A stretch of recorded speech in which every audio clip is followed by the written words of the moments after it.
Hello नमस्कार दोस्तों। देखिए अभी आपका एग्जाम सीईटी का एग्जाम है और सीईटी के एग्जाम में देखिए जनरल साइंस है वो पूछी जाती है। ये तो हम सीईटी के इसलिए बता रहे हैं कि अभी 5-10 दिन के अंतर्गत ही आपका एग्जाम है। इसके बाद में सीईटी ग्रेजुएशन लेवल का भी होगा, फिर पशु परीक्षर का भी होगा। तो ये आगे आने वाले समय में जितने भी एग्जाम है उनमें जनरल साइंस पूछी जाती है। तो उस जनरल साइंस से कुछ महत्वपूर्ण फैक्ट है। जनरल साइंस के अंतर्गत हम केमिस्ट्री बायोलॉजी और फिजिक्स, केमिस्ट्री बायोलॉजी और फिजिक्स तीनों ही आती हैं। तो ये बायोलॉजी से संबंधित कुछ महत्वपूर्ण फैक्ट है, उनकी हम यहाँ पे चर्चा करने वाले हैं। थोड़ा सा स्पीड से चलेंगे क्योंकि बहुत ज्यादा मैटर यहाँ पर हम देखने वाले हैं। इसके बाद में एक क्लास और लेके आने वाला हूँ जिसके अंतर्गत हम हर टॉपिक से जो हर एग्जाम में पूछे जाते हैं आपके जनरल साइंस के अकॉर्डिंग उससे संबंधित टॉप एमसीक्यूज डिस्कस करेंगे। लगभग 500 से 1000 क्वेश्चन हम उसमें डिस्कस करने वाले हैं। एक ही वीडियो के अंतर्गत उसमें कंप्लीट कर लेंगे। ठीक है, तो अभी हम कुछ इंपॉर्टेंट फैक्ट है जनरल साइंस से संबंधित जहां से ज्यादातर क्वेश्चन पूछे जाते हैं वही चीजें यहाँ पर ऐड की है मैंने।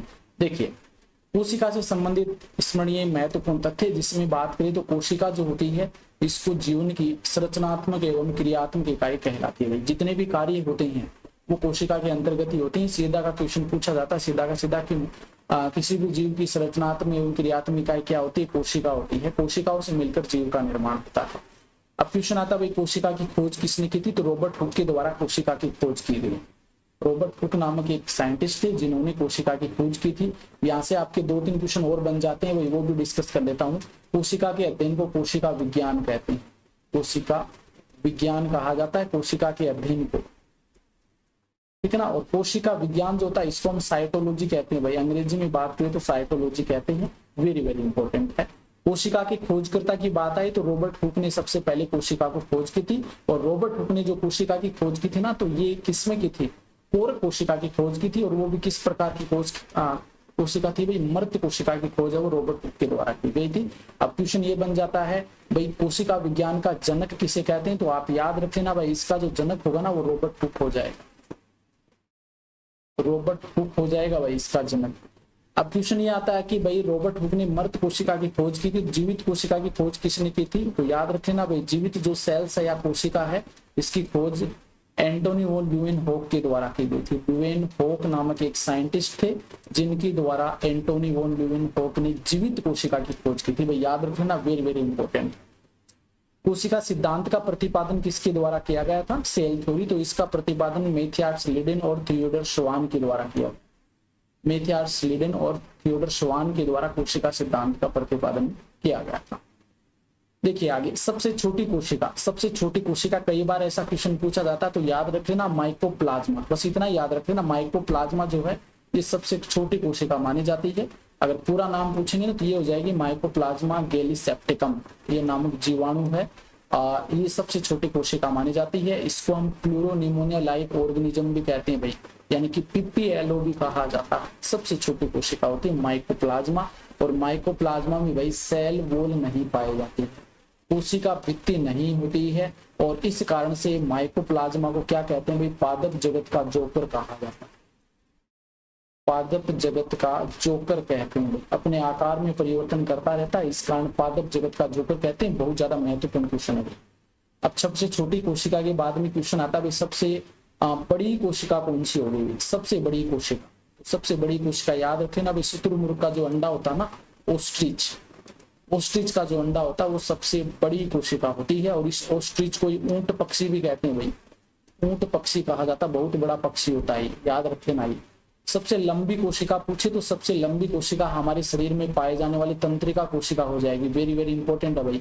नर्व सेल्स हो जाएगी, तंत्रिका कोशिका हो जाएगी। हमारे सेल्स हमारे शरीर के अंदर ये पाई जाती है। यहाँ से एक क्वेश्चन ये भी बनता है कि तंत्रिका कोशिका कभी भी विभाजन नहीं करने वाली कोशिका होती है। कभी भी विभाजन विभाजन नहीं करती है। तंत्रिका कोशिका जो होती है कभी भी विभाजन नहीं करती है, ठीक है ना। ये याद रखे ना भाई, तंत्रिका कोशिका कभी भी विभाजन नहीं करने वाली कोशिका। आगे देखिए, कोशिका भित्ति यानी कि जो सेल वॉल होती है ये केवल पादप कोशिका में पाई जाती है। केवल पादप कोशिका में पाई जाती है। सेल वॉल से संबंधित 3-4 क्वेश्चन बनते हैं भाई। तीनों चारों क्वेश्चन मैं यहाँ पर आपको बता देता हूँ। पहला क्वेश्चन तो ये कि भाई पादपों के अंदर सेल वॉल किसकी बनी होती है? Very very important. तो आप बता देना भाई, सेलुलोज से निर्मित होती है। पादपों के अंदर कोशिका भित्ति सेलुलोज की बनी होती है। दूसरा अगर पूछ ले आपको फंजाई यानी कवक के अंदर कोशिका भित्ति किसकी बनी होती है, तो आपका आंसर आएगा भाई यहाँ पर काइटिन से निर्मित होती है, वेरी वेरी इंपॉर्टेंट। तीसरा यहाँ पर जो क्वेश्चन बनेगा वो बनेगा भाई जीवाणु से संबंधित, तो जीवाणु की कोशिका भित्ति ये किसकी बनी होती है, तो आप बता देना भाई इसका आंसर भी पेप्टिडोग्लाइकोन की बनी होती है, पेप्टिडोग्लाइकोन। ठीक है ना, ये याद रख लेना भाई, तीनों ही महत्वपूर्ण क्वेश्चन है, कई बार पूछे जा चुके हैं। आगे देखिए राइबोसोम जो होता है, इस राइबोसोम को प्रोटीन के संश्लेषण के लिए उत्तरदायी कोशिकांग होता है, मतलब राइबोसोम में प्रोटीन का संश्लेषण होता है और इसी कारण से राइबोसोम को क्या कहते हैं भाई, प्रोटीन फैक्ट्री कहा जाता है, प्रोटीन की फैक्ट्री कहा जाता है भाई। राइबोसोम को क्या कहते हैं, प्रोटीन की फैक्ट्री कह देते हैं। ठीक है ना, इसके बाद में नेक्स्ट देखिए जो माइटोकॉन्ड्रिया होता है, एक और इंपॉर्टेंट फैक्ट याद रखना भाई राइबोसोम से संबंधित। राइबोसोम देखिए हमारी सेल्स के अंदर 3 प्रकार के कोशिकांग देखने को मिलते हैं, कुछ ऐसे होते हैं जो झिल्ली युक्त कोशिकांग होते हैं, कुछ ऐसे होते हैं जो बिना झिल्ली वाले कोशिकांग होते हैं। जो झिल्ली युक्त कोशिकांग होते हैं वो भी 2 प्रकार के होते हैं, एक तो डबल मेम्ब्रेन मतलब दोहरी झिल्ली युक्त कोशिकांग, एक सिंगल झिल्ली युक्त कोशिकांग होते हैं। तो यहाँ पर जो ये राइबोसोम होता है ना, ये राइबोसोम आपका बिना झिल्ली वाला कोशिकांग होता है, याद रखना भाई इंपॉर्टेंट है। ठीक है, माइटोकॉन्ड्रिया की बात करते हैं तो कोशिका में ऑक्सीकरण इसी के अंतर्गत होता है भाई। श्वसन की जो क्रिया होती है, श्वसन की जो प्रोसेस होती है वो माइटोकॉन्ड्रिया के अंतर्गत संपन्न होती है। ठीक है, आगे देखिए हमारे जो कुछ उपनाम है उनको डिस्कस कर लेते हैं हमारी कोशिका से संबंधित। तो कोशिका से संबंधित उपनाम में देखिए कोशिकांग एवं उनके उपनाम। सबसे पहले लाइसोसोम आता है। लाइसोसोम जो होता है ये आंतरिक पाचन में, अंतः पाचन में सहायता करता है, अंतः पाचन में सहायता करता है और इसे आत्महत्या की थैली कह देते हैं, सुसाइड बैग कहा जाता है। ठीक है, माइटोकॉन्ड्रिया जो होती है, इसी माइटोकॉन्ड्रिया के अंदर श्वसन की प्रक्रिया होती है और श्वसन के माध्यम से ये क्या करता है, एटीपी का फॉर्मेशन करता है, ऊर्जा का निर्माण करता है। ठीक है, और ये ऊर्जा के निर्माण के कारण इसको हम क्या करते हैं भाई, कोशिका का ऊर्जा घर कहा जाता है, पावर हाउस ऑफ सेल्स कह देते हैं, कोशिका का शक्ति ग्रह इसे कहा जाता है। ठीक है, राइबोसोम अभी बात की थी, राइबोसोम का हम प्रोटीन की फैक्ट्री कह देते हैं, प्रोटीन फैक्ट्री, क्योंकि इसके अंदर प्रोटीन का संश्लेषण होता है। गोल्जी उपकरण की बात करें तो इसे कोशिका के अणुओं का यातायात प्रबंधक कहते हैं। यातायात प्रबंधक क्यों कहते हैं, क्योंकि केंद्रक चक्र या साइटोप्लाज्म के अंदर कोशिका के अंदर जितने भी जो पदार्थ आते हैं वो इस गोल्जी इकाई से निकल करके ही जाते हैं। ये कुछ महत्वपूर्ण तथ्य हैं कोशिका से संबंधित जो आपको याद होने चाहिए। आगे और देखिए यहाँ पर शैवालों से संबंधित कुछ इंपॉर्टेंट फैक्ट है, उनकी बात कर लेते हैं। देखिए शैवालों का नाम दे रखा है एक तरफ और एक तरफ इनका किस में उपयोग किया जाता है वो दे रखा है, ग्रेसिलेरिया और जिलेडियम। ग्रेसिलेरिया और जिलेडियम जो होती है ये रेड एल्गी है भाई, रेड एल्गी है, रोडोफाइसी के अंतर्गत आती है और इनसे अगार अगार पदार्थ प्राप्त होता है जिनका उपयोग है वो संवर्धन माध्यम में किया जाता है, संवर्धन माध्यम में इसका उपयोग किया जाता है। लेमिनेरिया, जेपोनिका, क्रिस्पस व कोंड्रस शैवाल जो होती हैं इनसे विटामिन बी प्राप्त होता है। ठीक है, आगे लेमिनेरिया और फ्यूकस जो कि एक ब्राउन एल्गी हम कह सकते हैं, भूरे शैवाल होते हैं लेमिनेरिया और फ्यूकस, ये पशुओं के चारे के रूप में उपयोग में ली जाती है। लेमिनेरिया ये भी एक भूरी शैवाल है भाई, भूरी शैवाल है और इससे आयोडीन प्राप्त होता है, वेरी वेरी इंपॉर्टेंट है भाई। कोंड्रस क्रिप्स जो होता है इससे आयरिश अगार प्राप्त किया जाता है जो कि चॉकलेट में उपयोग में लिया जाता है। नोस्टॉक जो कि ब्लू ग्रीन एल्गी होती है भाई, नोस्टॉक याद रखिए ना, ब्लू ग्रीन एल्गी, इसका उपयोग है वो चीनियों द्वारा भोजन के रूप में किया जाता है। अम्बिलिकस ये भारतीय द्वारा भोजन के रूप में काम में ली जाती है। क्लोरेला सबसे महत्वपूर्ण है भाई, क्लोरेला जो होता है अंतरिक्ष यात्रियों द्वारा भोजन के स्रोत के रूप में इसका उपयोग किया जाता है और इसमें सबसे ज्यादा प्रोटीन पाया जाता है भाई, सबसे ज्यादा प्रोटीन होता है इसमें, सबसे ज्यादा प्रोटीन पाया जाता है। ठीक है ना, सबसे ज्यादा प्रोटीन होता है क्लोरेला में और क्लोरेला को हम स्पेस एल्गी भी कहते हैं, स्पेस एल्गी भी कहा जाता है, अंतरिक्ष शैवाल कहते हैं भाई इसको। ठीक है, नाइटेला व कारा, नाइटेला व कारा ये मलेरिया उन्मूलन में सहायक होते हैं। एनाबेना नोस्टॉक ये भूमि की उर्वरकता को बढ़ाते हैं, क्यों, क्योंकि ये नाइट्रोजन का फिक्सेशन करते हैं, नाइट्रोजन स्थिरीकरण करने वाली शैवाल होती है। आगे देखिए रोडोमेरिया पाल्मेटा, रोडोमेरिया पाल्मेटा ये स्कॉटलैंड में तंबाकू की भांति उपयोग में लिया जाता था। ये कुछ सवाल हैं जिनके कुछ महत्वपूर्ण उपयोग हैं, जहां से क्वेश्चन बन सकते थे वो मैंने यहाँ पर बता दिए। इधर देखिए भाई कुछ फलों के नाम है यहाँ पर, उसके खाने योग्य भाग कौन से, वहां से भी क्वेश्चन बनता है, तो ये भी आप देख सकते हैं। यहाँ पर एक तरफ फल का नाम है और एक तरफ खाने योग्य भाग का नाम। देखिए मटर की बात करें तो मटर का भ्रूण खाया जाता है भाई, और या फिर पूर्ण बीज को भी खा सकते हैं। भिंडी जिसे लेडी फिंगर कहते हैं, इसका पेरिकार्प व बीज संपूर्ण फल को खाया जाता है। गेहूं की बात करें तो इसमें भ्रूणपोष व भ्रूण को खाया जाता है। मक्का जो होता है, मक्का में भ्रूणपोष व भ्रूण को खाया जाता है, इनके बीज खाए जाते हैं, बीज में भ्रूणपोष होता है भाई, ठीक है। काजू केसरनट, इसकी हम बात करें तो इसमें बीज पत्र और मासल जो पुष्प व्रंत होता है उसको खाते हैं भाई। लीची के अंदर, ये इंपॉर्टेंट है भाई, क्वेश्चन बन जाता है, लीची के अंदर मासल एरिल खाने योग्य भाग होता है।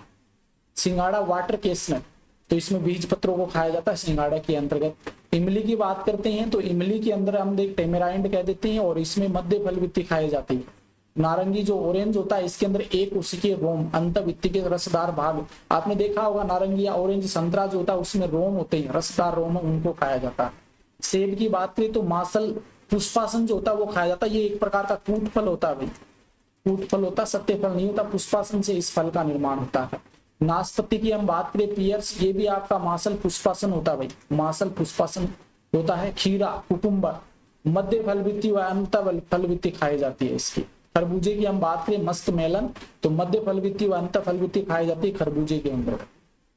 लौकी बोटल गोल्ड मध्य फलवित्ती व अंत फलवित्ती खाने योग्य होती है। अनार पोमन ग्रेनेट की हम बात करें तो रसदार बीज चोल होता है भाई, रसदार बीज चोल होता है वो खाया जाता है। आपने देखा होगा बीज के चारों ओर क्या पाया जाता है, चोल, उसके अंतर्गत ही रस भरा रहता है।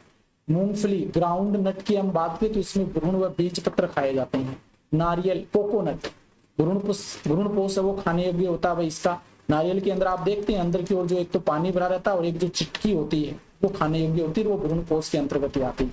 अखरोट व वालनट पालिकावत बीज पत्र इसके खाने योग्य होते हैं। आम की बात करें तो आम में मध्य फलवित्ती होती है, क्योंकि अंत फलवित्ती तो हार्ड होती है और बाह्य फलवित्ती भी हार्ड होते हैं, मध्य फलवित्ती खाने योग्य होती है। बेर इंडियन पल ये बाह्य व मध्य फलवित्ती खाने योग्य होती है इसकी। अंगूर ग्रेप की हम बात करें तो अंगूर जो होता है ये फलवित्ती व प्लेसेंटा इसका खाने योग्य होता है। सुपारी में भ्रूणीय भाग खाने योग्य होता है। अमरूद की बात करें तो फलवित्ती व प्लेसेंटा खाने योग्य होता है अमरूद के अंदर। केले की हम बात करें तो केले के अंतर्गत फलवित्ती और अंत फलवित्ती दोनों ही खाने योग्य है। बैंगन ब्रिंजल के अंतर्गत फलवित्ती व प्लेसेंटा खाने योग्य होता है। टमाटर में फलवित्ती व प्लेसेंटा खाने योग्य होता है। अंजीर मासल आशय या रिस्पेक्टाकल, आशय मतलब यहाँ पर पुष्पासन हो जाएगा, पुष्पासन खाने योग्य होता है। अनानास पाइनएप्पल की बात करें तो इसमें बाह्य रेकिस सहपत्र जुड़ा हुआ परिदल पुंज व फलवित्ती, मतलब पूरा का पूरा फल जो होता है वो खाने योग्य होता है, पुष्पासन। कटहल जैक फ्रूट इसमें सहपत्र परिदल पुंज व बीज खाने योग्य होते हैं। सहतूत की हम बात करें मलबेरी तो परिदल पुंज व सहपत्र खाने योग्य होते हैं। कमल लोटस जो होता है इसमें पुष्पासन व बीज खाने योग्य होता है। स्ट्रॉबेरी की हम बात करें तो स्ट्रॉबेरी में मासल पुष्पासन खाने योग्य होता है। शरीफा केस्टर्ड एप्पल इसकी फलवित्ती खाने योग्य होती है। तो ये कुछ ऐसे फल हैं जिनके खाने योग्य भाग पूछ लिए जाते हैं, वो मैंने यहाँ पर आपको करवा दिए। नेक्स्ट हम बात करते हैं यहाँ पर प्रकाश संश्लेषण से संबंधित कुछ महत्वपूर्ण तथ्यों की बात कर लेते हैं। प्रकाश संश्लेषण से संबंधित महत्वपूर्ण तथ्य कौन कौन से पूछे जा सकते हैं, ठीक है। प्रकाश संश्लेषण फोटोसिंथेसिस, देखिए सार लिखा हुआ है, यहीं से आपके क्वेश्चन बनने वो बन जाएंगे। प्रकाश संश्लेषण के अंतर्गत क्या होता है, जल प्रकाश व पर्णहरित तथा कार्बन डाइऑक्साइड की उपस्थिति में पौधों द्वारा कार्बोहाइड्रेट के निर्माण की जो प्रक्रिया होती है उसको प्रकाश संश्लेषण करते हैं। कई बार ये रिएक्शन पूछ ली जाती है। 6CO2 + 12H2 सूर्य के प्रकाश की उपस्थिति में ये जो प्रक्रिया होती है पर्णहरित के अंतर्गत होती है, क्लोरोप्लास्ट में होती है और बन जाता है यहाँ पर ग्लूकोज का निर्माण हो जाता है जो कि कार्बोहाइड्रेट होता है। 6CO2 व 6O2 का फॉर्मेशन हो जाता है। तो ये प्रकाश संश्लेषण की अभिक्रिया है। आगे देखिए प्रकाश संश्लेषण के लिए आवश्यक कार्बन डाइऑक्साइड स्थलीय पौधों के द्वारा वायुमंडल से, जबकि जलीय पौधों द्वारा जल से लिया जाता है। ये भी इंपॉर्टेंट है भाई, कार्बन डाइऑक्साइड कहाँ से लेते हैं, जो स्थलीय पौधे तो वायुमंडल से लेते हैं और जलीय पौधे जल से ग्रहण करते हैं। आगे देखिए प्रकाश संश्लेषण के लिए आवश्यक जल जो होता है ये पौधों की जड़ों द्वारा अवशोषण किया जाता है, जो कि प्राशरण विधि के द्वारा पत्तियों तक पहुंचाया जाता है।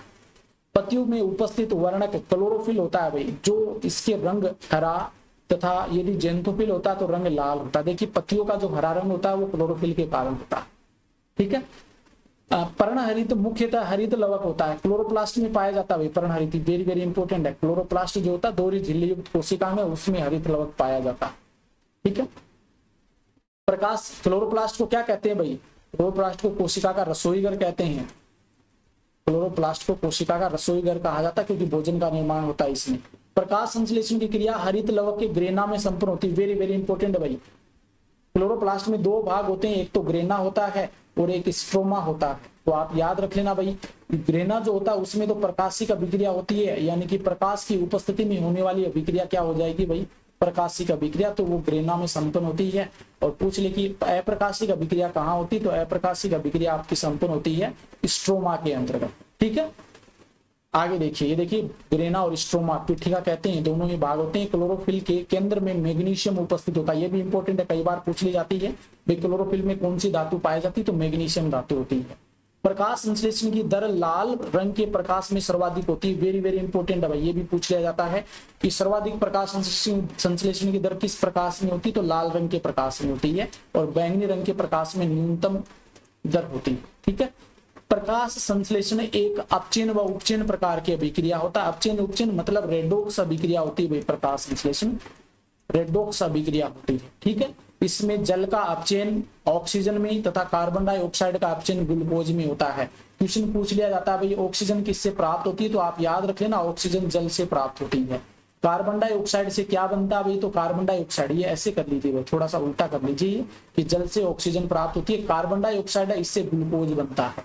तो ये याद रख लेना, कई बार ये भी क्वेश्चन बन सकता है। तो ये प्रकाश संश्लेषण से संबंधित कुछ महत्वपूर्ण तथ्य हो गए हैं। अब बात करते हैं पादप हार्मोन की। प्लांट हार्मोन, प्लांट हार्मोन पौधों में विभिन्न प्रकार की क्रियाओं को नियंत्रित एवं समन्वित करने वाले रासायनिक पदार्थों को हार्मोन कहते हैं। प्लांट्स के अंदर जो अभिक्रियाएं होती हैं, जो क्रियाएं होती हैं उसकी वृद्धि है या अन्य जो उपापचय क्रियाएं मेटाबॉलिक एक्टिव जो होती हैं उनको नियंत्रित करने वाले, जो समन्वित करने वाले पदार्थ होते हैं उनको हार्मोन कहते हैं। जिन मुख्य हार्मोनों की पहचान की गई उसमें auxin, gibberellin, cytokinin, abscisic acid या एथिलीन, ये मुख्य हार्मोन है जिनके बारे में हमें पढ़ना है। तो सबसे पहले हम एक तरफ तो पादप हार्मोन के नाम लिखे हुए हैं, एक तरफ खोज करता है और एक तरफ इनके कार्य। देखिए सबसे पहला हार्मोन है ऑक्सिन। ऑक्सिन की खोज डार्विन के द्वारा की गई, चार्ल्स डार्विन। और ये काम क्या करता है भाई, कोशिका विवर्धन, कोशिका में दीर्घीकरण की प्रक्रिया को इंडिकेट करता है, प्रेरित करता है। जड़ के निर्माण में हेल्पफुल होता है, विलयन पर रोक लगाता है, पत्तियों की झड़ने को रोकता है और खरपतवार का नाश करता है। वेरी वेरी इंपॉर्टेंट है, इसके एग्जाम्पल आप याद रख सकते हैं, 2,4-D हो गए। ठीक है, ये कुछ उदाहरण हो जाएंगे इसकी जो आपको याद रखेंगे ऑक्सीजन की। जिब्रेलिन की बात करते हैं तो जिब्रेलिन की जो खोज है वो कुरोसवा के द्वारा की गई थी। बोनी जातीय के तनों को लंबा कर देता है, छोटे छोटे पत्तियां, छोटे छोटे तने होते हैं ना, उनको लंबा कर देता है। बीजों की प्रसुप्ति को समाप्त कर अंकुरण में सहायता करता है। पुष्पन व फल निर्माण पर नियंत्रण करता है। आगे आता है फिर साइटोकाइनिन। देखिए साइटोकाइनिन की खोज अब मिलर ने की थी 1955 के अंदर, और कोशिका विभाजन को प्रेरित करता है। ठीक है, जीर्णता का विलंबन करता है, जीर्णता में कमी लाता है और प्रसुप्त ऊतकों का जागरण करता है। ठीक है, आगे हम और जो बचते हैं उनकी बात कर लेते हैं। इसके बाद में आता है एब्सिसिक एसिड। एब्सिसिक एसिड की बात करें तो पोन्स व एडिकोट नामक साइंटिस्ट थे जिनके द्वारा इसकी खोज की गई थी। और ये काम क्या करता है, एब्सिसिक एसिड बीजों में सुप्तावस्था में रखना, पौधों की वृद्धि को रोकना, पत्तियों का विलंघन और पुष्पन में बाधक होता है, यानी कि वृद्धि निरोधक हार्मोन होता है एब्सिसिक एसिड। एथिलीन जो होता है एक प्रकार का ये गैसीय हार्मोन होता है भाई, गैसीय हार्मोन है। इसकी खोज प्रज्ञ ने की थी। फलों का पकना है, मादा पुष्प के विकास को प्रेरित करना, तना तथा नर पुष्पों के विकास को संदमित करना, ये एथिलीन का कार्य होता है। तो ये पादप हार्मोन है, यहाँ पर कंप्लीट होते हैं। अब बात कर लेते हैं कवकों का आर्थिक महत्व क्या है। कवकों के बारे में सवालों का हो गया, अब कवकों की बात कर लेते हैं। एक तरफ उपयोग है और एक तरफ उपयोग में आने वाले कवक हो जाए। भूमि की उर्वरकता बढ़ाने में किन कवकों का उपयोग करते हैं भाई, एस्परजिलस टेरियम, स्ट्रेकोबोट्रिस, स्ट्रा, क्लेडोस्पोरियम और हर्बेरम। भोजन के रूप में किन का उपयोग किया जाता है, भोजन के रूप में किन का उपयोग किया जाता है, रोमेरिया, क्लेवेसिया, एग्रिकस, लाइकोपर्डोन, इनका भोजन के रूप में उपयोग करते हैं।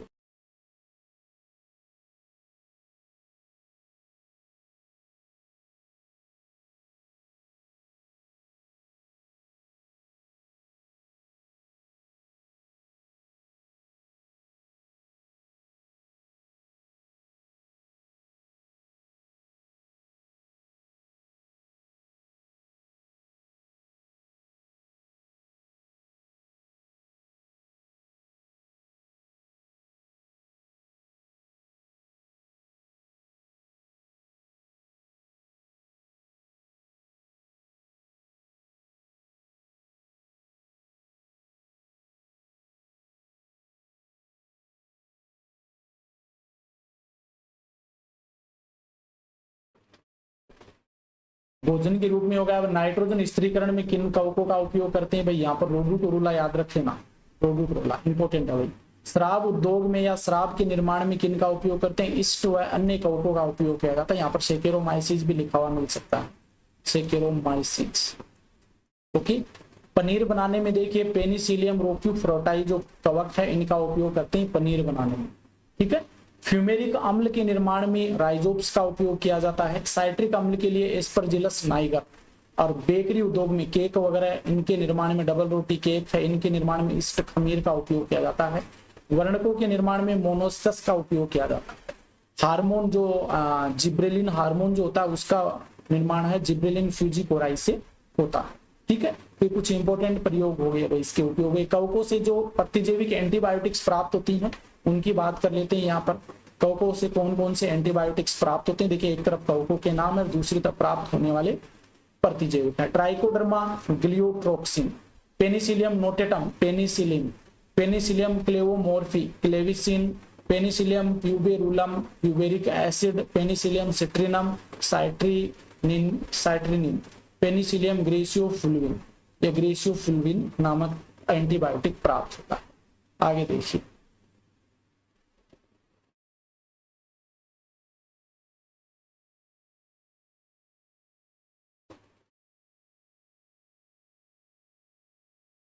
पादपों से संबंधित कुछ इंपॉर्टेंट फैक्ट दे रखे हैं, इनकी बात कर लेते हैं भाई। पहले हम इस साइड वाले देखते हैं। देखिए संसार का सबसे लंबा वृक्ष कौन सा भाई, तो इसमें सिकोया हो जाएगा। इसे कोस्ट रेडवुड ऑफ कैलिफोर्निया कहते हैं। इसका पादप कैलिफोर्निया में है जिसकी ऊंचाई 120 मीटर है।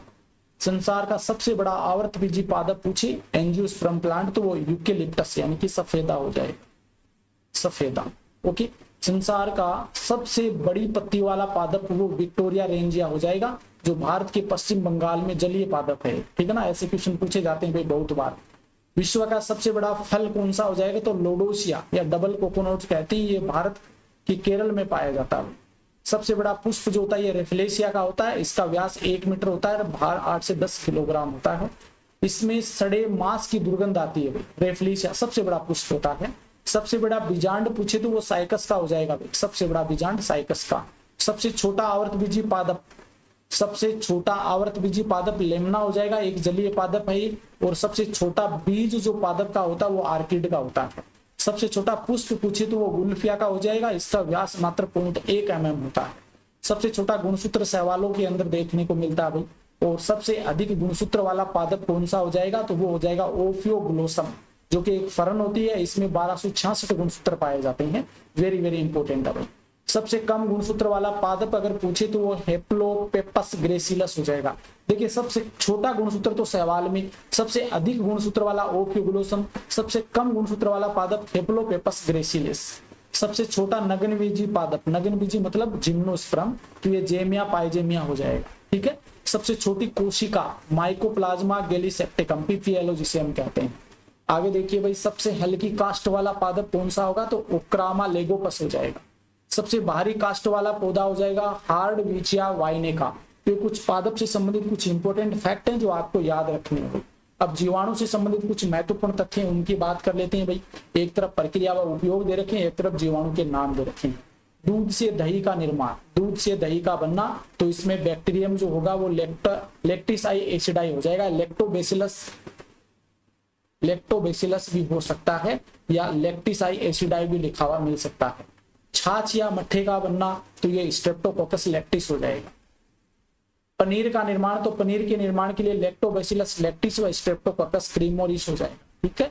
पौधों में नाइट्रोजन का स्थिरीकरण के लिए राइजोबियम लेग्यूमिनेसी कुल के पादपों के अंदर देखने को मिलता है, ठीक है ना। ये याद रख लेना, लेग्यूमिनेसी कुल के पादपों में। और एक और याद रख लेना, फ्रेंकिया। फ्रेंकिया भी एक ऐसा पादप होता है, बैक्टीरिया होता है जो नाइट्रोजन का स्थिरीकरण करता है।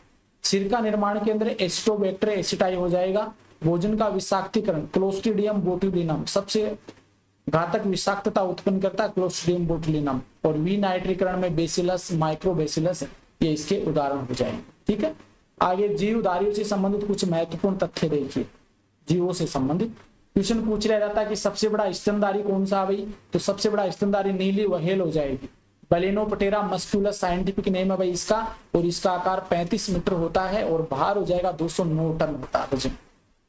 कहते हैं भाई 30 हाथियों के बराबर वजन होता है इसमें। लघुतम स्तनधारी, सबसे छोटा स्तनधारी कौन सा हो जाएगा, तो पिग्मी छुछुंदर हो जाएगा, सनकस सिट्रकस। इसका भार 1 औंस से भी कम होता है भाई, 5 सेंटीमीटर से कम इसकी लंबाई होती है, याद रखिए ना, सबसे छोटा स्तनधारी। तीव्रतम स्तनधारी, सबसे तेज दौड़ने वाला स्तनधारी कौन सा हो जाएगा, तो अफ्रीकी चीता हो जाएगा, एक्टिनोनिकस जुबेटस। गति जो होती है 60 से 63 मिली प्रति घंटा होती है। सबसे लंबा स्तनधारी अगर पूछे तो सबसे लंबा स्तनधारी जिराफ हो जाएगा भाई, जिराफ। सर्वाधिक आदिम स्तनधारी पूछे तो सबसे आदिम स्तनधारी, पुराना स्तनधारी एक्निडा प्लेटिपस हो जाएगा। और कई बार इनसे क्वेश्चन पूछ लिया जाता है, ये अंडे देने वाला स्तनधारी होता है भाई, अंडे देने वाला स्तनधारी होता है। सबसे अधिक आयु अवधि वाला जंतु कौन सा होगा, तो सबसे अधिक आयु अवधि वाला जंतु कछुआ हो जाएगा, जो 150 वर्ष तक जिंदा रहता है। सबसे बड़ा कपी, तो सबसे बड़ा कपी गोरिल्ला हो जाएगा। ये दक्षिण पश्चिम युगांडा में पाया जाता है। इसका भार 250 किलोग्राम होता है, 1.8 मीटर इसका आकार होता है। सबसे लंबा गर्भकाल किसका होता है, तो सबसे लंबा गर्भकाल शिशु जननी एम्फीबियंस का होता है, जो कि 36 माह का होता है। सेलामेंडर जो होती है ना, उनका 36 माह का होता, करीबन 33 वर्ष। सबसे बड़ी कोशिका होती है स्तनी, सबसे लंबी कोशिका कहेंगे भाई इसको, तंत्रिका कोशिका, लगभग 90 सेंटीमीटर लंबी होती है। सबसे बड़ा दांत कौन सा होगा, तो हाथी दांत सबसे बड़ा होता है, जो कि ऊपरी होता है। सबसे छोटा जीवधारी तो माइकोप्लाज्मा। सबसे लंबी अवधि तक जीवित रहने वाला प्रोटोजोआ कौन सा होगा भाई, तो ये आपका हो जाएगा यूग्लिना ग्रेसिलस, 20 वर्ष तक जीवित रहता है ये। सबसे तेज जनन करता प्रोटोजोआ, सबसे तेज जनन करने वाला प्रोटोजोआ तो ग्लाइकोलेमा हो जाएगा, 24 घंटे में 6 पीढ़ी तैयार हो जाती है इसकी। सबसे लंबा चपटाकर्मी कौन सा हो जाएगा, तो टीनिया सोलियम हो जाएगा, 8 मीटर लंबा होता है। सबसे बड़ी तितली तो ट्रोइडिस विक्टोरी। तीव्रतम उड़नशील कीट कौन सा हो जाएगा, तो सेप्नेफिया प्रेटी, 8 से 18 मील प्रति घंटा। तीव्रतम ध्वनि कारक यानी कि ध्वनि उत्पन्न करने वाला कीट हो जाएगा सिकाडा। सबसे भारी कीट कौन सा है, तो गोलियथस बीटल होता है। लघुतम जंतु प्रोटिस्ट प्लाज्मोडियम हो जाएगा, जो मलेरिया का परजीवी होता है। मंदतम वृद्धि वाला जंतु तो गहरे समुद्र में सीपी, 100 वर्षों तक मात्र 9 mm बढ़ता भाई 100 वर्ष में। जीवित पक्षी का सबसे बड़ा अंडा तो ये अफ्रीकी ऑस्ट्रिच का हो जाएगा भाई, शुतुरमुर्ग का, 175 mm। सबसे छोटा पक्षी का अंडा तो गुंजन चिड़िया हो जाएगा, हमिंग बर्ड जिसे हम कहते हैं, सबसे छोटी चिड़िया भी होती है, ठीक है ना। सबसे बड़ा थल पशु पूछे तो अफ्रीकी हाथी हो जाएगा, भार 7 टन के समथिंग का, ठीक है। आगे हम शरीर क्रिया से संबंधित बात करते हैं, तो सबसे पहले हम बात करते हैं भाई पाचन तंत्र की बात कर लेते हैं।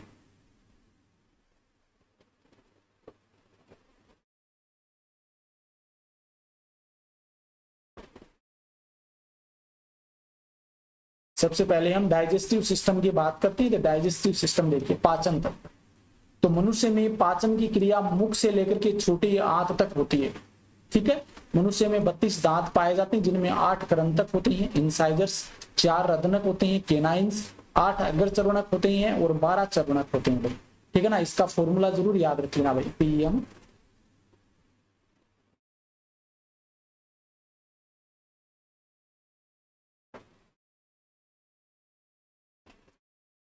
इसका जो दंत सूत्र होता है ना, दंत सूत्र, वो जरूर याद रखें आप, दंत सूत्र। तो कितने हो जाएंगे, 8 करंतक होते हैं, तो इसमें आपके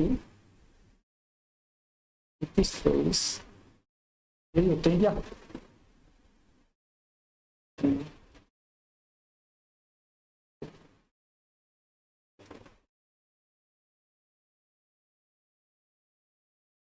इक्कीस तेईस इंटू 2, ये भाई फॉर्मूला हो जाएगा, ये याद रख लेना, दंत सूत्र होता है, ठीक है ना, ठीक है। ये अगर फॉर्मूले में अगर आपको पता होना चाहिए तो इंसाइजर, केनाइंस, प्रीमोलर्स और मोलर्स, ऐसे इंसाइजर, केनाइंस, प्रीमोलर्स और मोलर्स, ये ऐसे ही फॉर्मूला होता है, याद रखे ना भाई। करंतक जो होते हैं ये काटने के काम में ले जाते हैं, रदनक चीरने फाड़ने के काम में ले जाते हैं। रदनक जो मांसाहारी में ज्यादा विकसित होते हैं भाई, मांसाहारी में ज्यादा विकसित होते हैं रदनक। अग्रचरणक व चरणक ये भोजन को पीसने व चबाने में काम में लिए जाते हैं।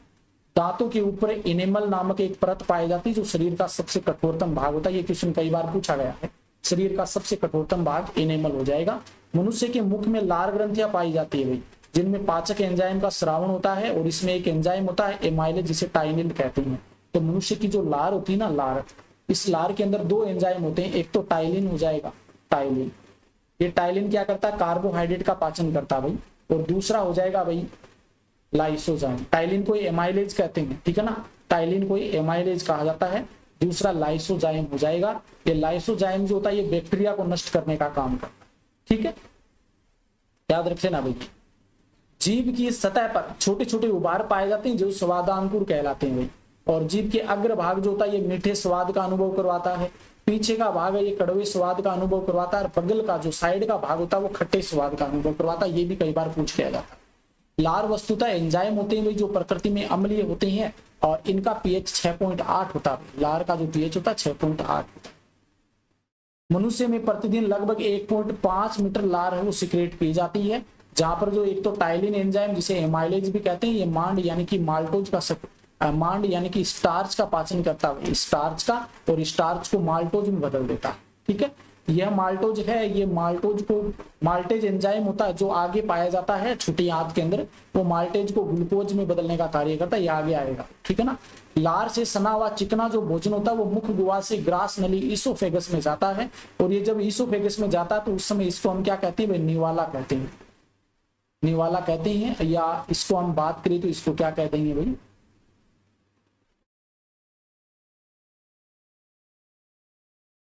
निवाला कहा जाता है। थोड़ा सा याद रख लेना भाई। ये मुख गुहा का सबसे पीछे का भाग फेरिंग्स होता है, ग्रास नली फेरिंग्स से लेकर के उदर गुहा तक फैली रहती है, ठीक है।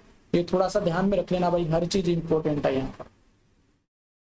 आगे देखिए और क्या महत्वपूर्ण हो सकता है, ह्यूमन फिजियो। ग्रास नली है, इसकी लंबाई 25 सेंटीमीटर लंबी एक संकरी नलिका होती है जो भोजन को पाचन के लिए मुख गुहा से अमाशय तक पहुंचाती है। ग्रास नली इसोफेगस में किसी प्रकार का पाचन नहीं होता, ये बस अमाशय तक पहुंचाने का कार्य करती है, और इसमें कर्मा कुंचन गति पाई जाती है, कर्मा कुंचन गति है वो देखने को मिलती है, ठीक है। अमाशय उदर गुहा में बाईं ओर स्थित होता है, और ये द्विपालित थैली के समान रचना होती है, ठीक है ना, जे आकार का होता है, याद रख लेना। आमाशय की लंबाई लगभग 30 सेंटीमीटर होती है, जबकि चौड़ाई भोजन की मात्रा के अनुसार घटती बढ़ती रहती है। आमाशय के पाइलोरिक ग्रंथियों में जठर रस का स्रावण होता है, तथा ऑक्सेंटिक कोशिकाएं जो होती है हाइड्रोक्लोरिक अम्ल का सिक्रेशन करती है। गैस्ट्रिक जो जूस होती है ये तो पाइलोरिक ग्लैंड के द्वारा सिक्रेट होता है, और ऑक्सेंटिक सेल्स जो होती है HCl का सिक्रेशन करती है। HCl अन्य एंजाइमों को सक्रिय कर देता है भाई। देखिए यहाँ पर जठर रस जो होता है इसमें पेप्सिन, रेनिन नामक एंजाइम उपस्थित होते हैं। पेप्सिन जो होता है ये प्रोटीन को पेप्टोन्स में यानी प्रोटीन का पाचन करता है, और रेनिन है ये केसिन को कैल्शियम पेराकेसिनेट में बदल देता है, और ये केवल आपको बच्चों में देखने को मिलता है केसिन एंजाइम, ठीक है।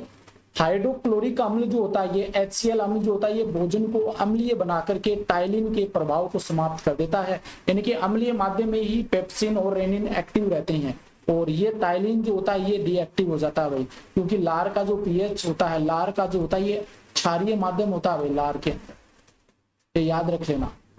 इसके अतिरिक्त ये एंजाइमों की क्रिया को तीव्र कर देता है, भोजन में जीवाणु जो होते हैं उनको भी नष्ट करता है। अमाशय जो होता है इससे भोजन डुडेनियम में जाता है, डुडेनियम को ग्रहणी कह देते हैं, ग्रहणी इसमें पहुंचता है, ग्रहणी में यकृत से निकली पित्तरस बाइल जूस आता है जो भोजन को क्षारीय बनाता है, अम्लीय से क्षारीय हो जाएगा, और इससे क्या हो जाएगा भाई, हम जो आपका वसा होती है ना, वसा का जो पितरस होता है ये वसा का क्या करता है, पायसीकरण करता है, पायसीकरण। और पायसीकरण क्या होता है, जो बड़े बड़े वसा के गोले होते हैं इनको छोटे छोटे गोलियों में बदल देता है, जिनका पाचन फिर लाइपेज के द्वारा कर दिया जाता है। ग्रहणी में अग्नाशय में आकर के 3 एंजाइम भोजन में मिलते हैं भाई। अग्नाशय ग्रंथि जो होती है एक मिश्रित ग्लैंड होती है जिसके द्वारा अग्नाशय रस का सिक्रेशन होता है, जिसके अंदर ट्रिप्सिन, एमाइलेज और लाइपेज एंजाइम उपस्थित होती हैं, जिनकी क्रिया भाई निम्न प्रकार होती है। एक बार इनकी क्रिया देख लेते हैं। ये देखिए विभिन्न ग्रंथियों अंगों से निकलने वाले रस व श्रावण। देखिए सबसे पहले लार ग्रंथि की बात करें तो जिससे लार सिक्रेट होती है, नीचे और नहीं रखा गया इसका, एक बार ये डिस्कस कर लेते हैं भाई, उसके बाद आगे चलेंगे, ठीक है ना। पहले जितने भी एंजाइम है वो सभी यहाँ पर डिस्कस कर लेते हैं। देखिए लार ग्रंथि के द्वारा लार का सिक्रेशन होता है। लार में एक तो टाइलिन और एक माल्टेज एंजाइम होता है। लार जो होता है ये टाइलिन जो होता है ये स्टार्च का, यहाँ पर देखिए माल्टेज जो होता है ये बहुत ही कम मात्रा में होता है। यहाँ पर आप कर लीजिए भाई लाइसोजाइम कर सकते हैं, लाइसोजाइम जो कि बैक्टीरिया को नष्ट करता है। टाइलिन क्या करता है, मोल्ड को माल्टेज में कन्वर्ट कर देता है। पित्त वाहिनी में पितरस होता है, इसका कोई कार्य नहीं होता, ये इमल्सिफिकेशन करता है चर्बी का, यकृत में निर्मित होता है। ये देखिए इंपॉर्टेंट क्वेश्चन बनता है, ये बाइल जो पित्ताशय होता है ना, पित्ताशय गाल ब्लेडर, पित्ताशय में तो इसका स्टोर होता है, संग्रह होता है, लेकिन निर्माण किसके द्वारा होता है, तो यकृत के द्वारा इसका निर्माण होता है। अमाशय की जो पाइलोरी ग्रंथि है उससे जठर रस निकलता है, जिसमें पेप्सिन और रेनिन एंजाइम होते हैं। पेप्सिन प्रोटीन का पाचन कर पेप्टोन्स में बदल देता है, और ये दूध में जो केसिन प्रोटीन पाए जाते हैं उसको कैल्शियम पेराकेसिनेट में बदल देता है। अग्नाशय रस के द्वारा, अग्नाशय के द्वारा अग्नाशय रस का सिक्रेशन होता है, इसमें ट्रिप्सिन, एमाइलेज, लाइपेज एंजाइम होते हैं। ट्रिप्सिन प्रोटीन का पाचन कर पॉलीपेप्टाइड बनाता है, एमाइलेज मांड स्टार्च का पाचन कर शर्करा ग्लूकोज में बदल देता है, और लाइपेज वसा का पाचन कर वसीय अम्ल व ग्लिसरॉल में परिवर्तित कर देता है। अब नेक्स्ट आती है भाई छोटी आंत, स्मॉल इंटेस्टाइन। इसकी बात करें तो ये आंतररस सिक्रेट करती है, इंटेस्टाइनल जूस। इसमें इरिप्सिन, माल्टेज, लैक्टेज, सुक्रेज और लाइपेज एंजाइम होते हैं। इरिप्सिन ये प्रोटीन का पाचन कर एमिनो अम्ल में बदल देता है। माल्टेज माल्टोज का पाचन करता है, ग्लूकोज में बदलता है। लैक्टेज लैक्टोज का पाचन कर ग्लूकोज को फ्रक्टोज में बदल देता है। सुक्रेज जो होता है ये सुक्रोज का पाचन कर ग्लूकोज और फ्रक्टोज में बदल देता है।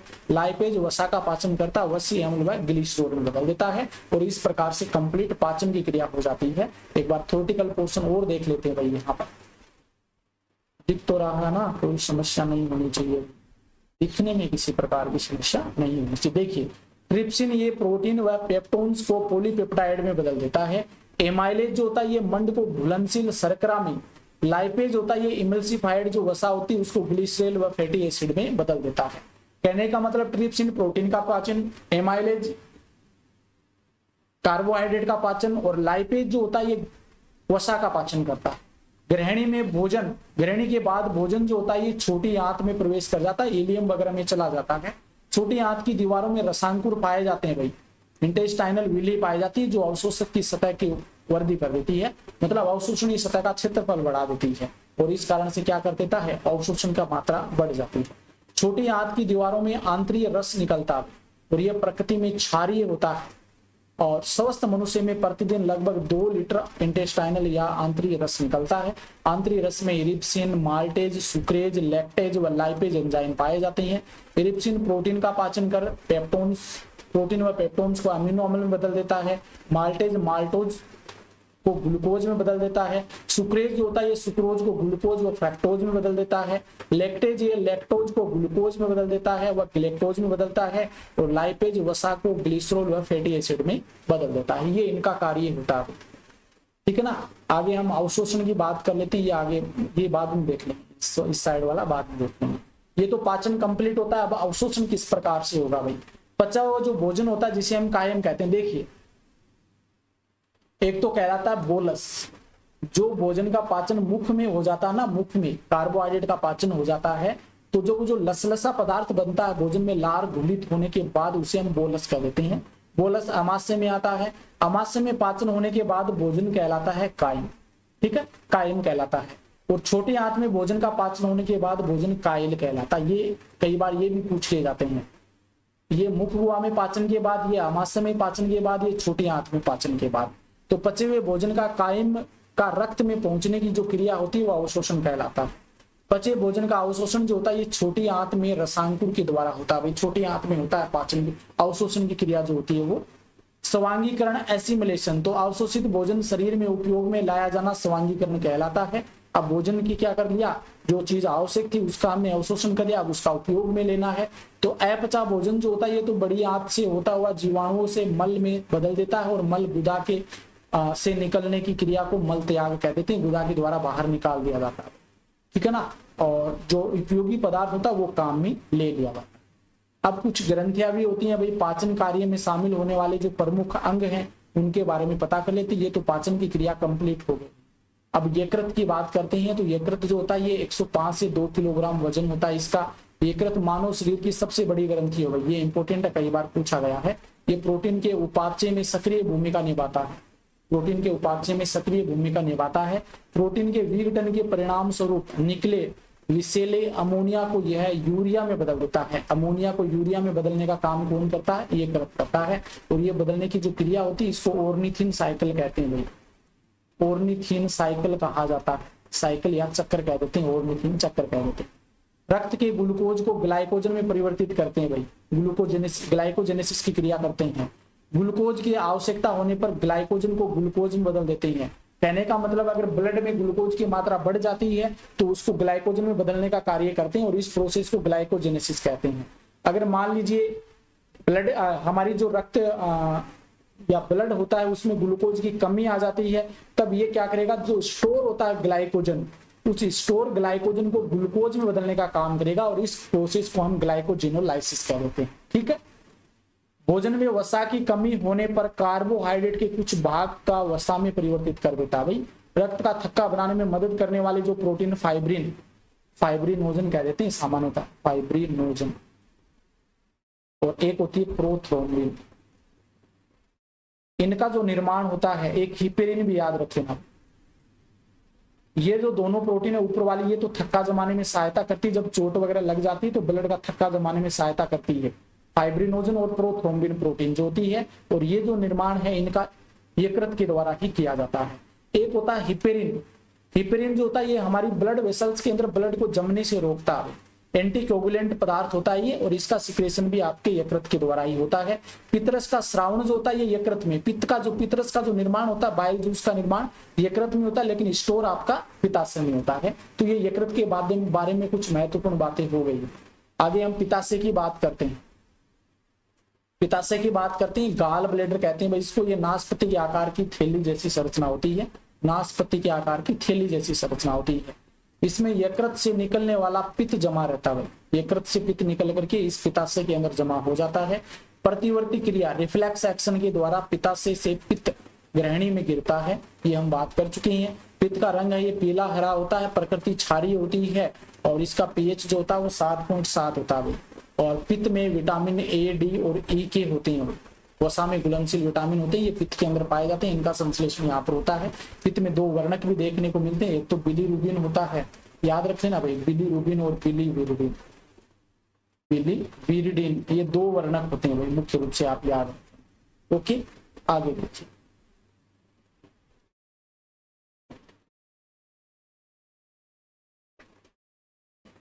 आगे अग्नाशय ग्रंथि है, लेकिन इससे पहले थायरोक्सिन की कमी व अधिकता का प्रभाव क्या पड़ता है हमारे ऊपर, उसकी बात कर लेते हैं भाई।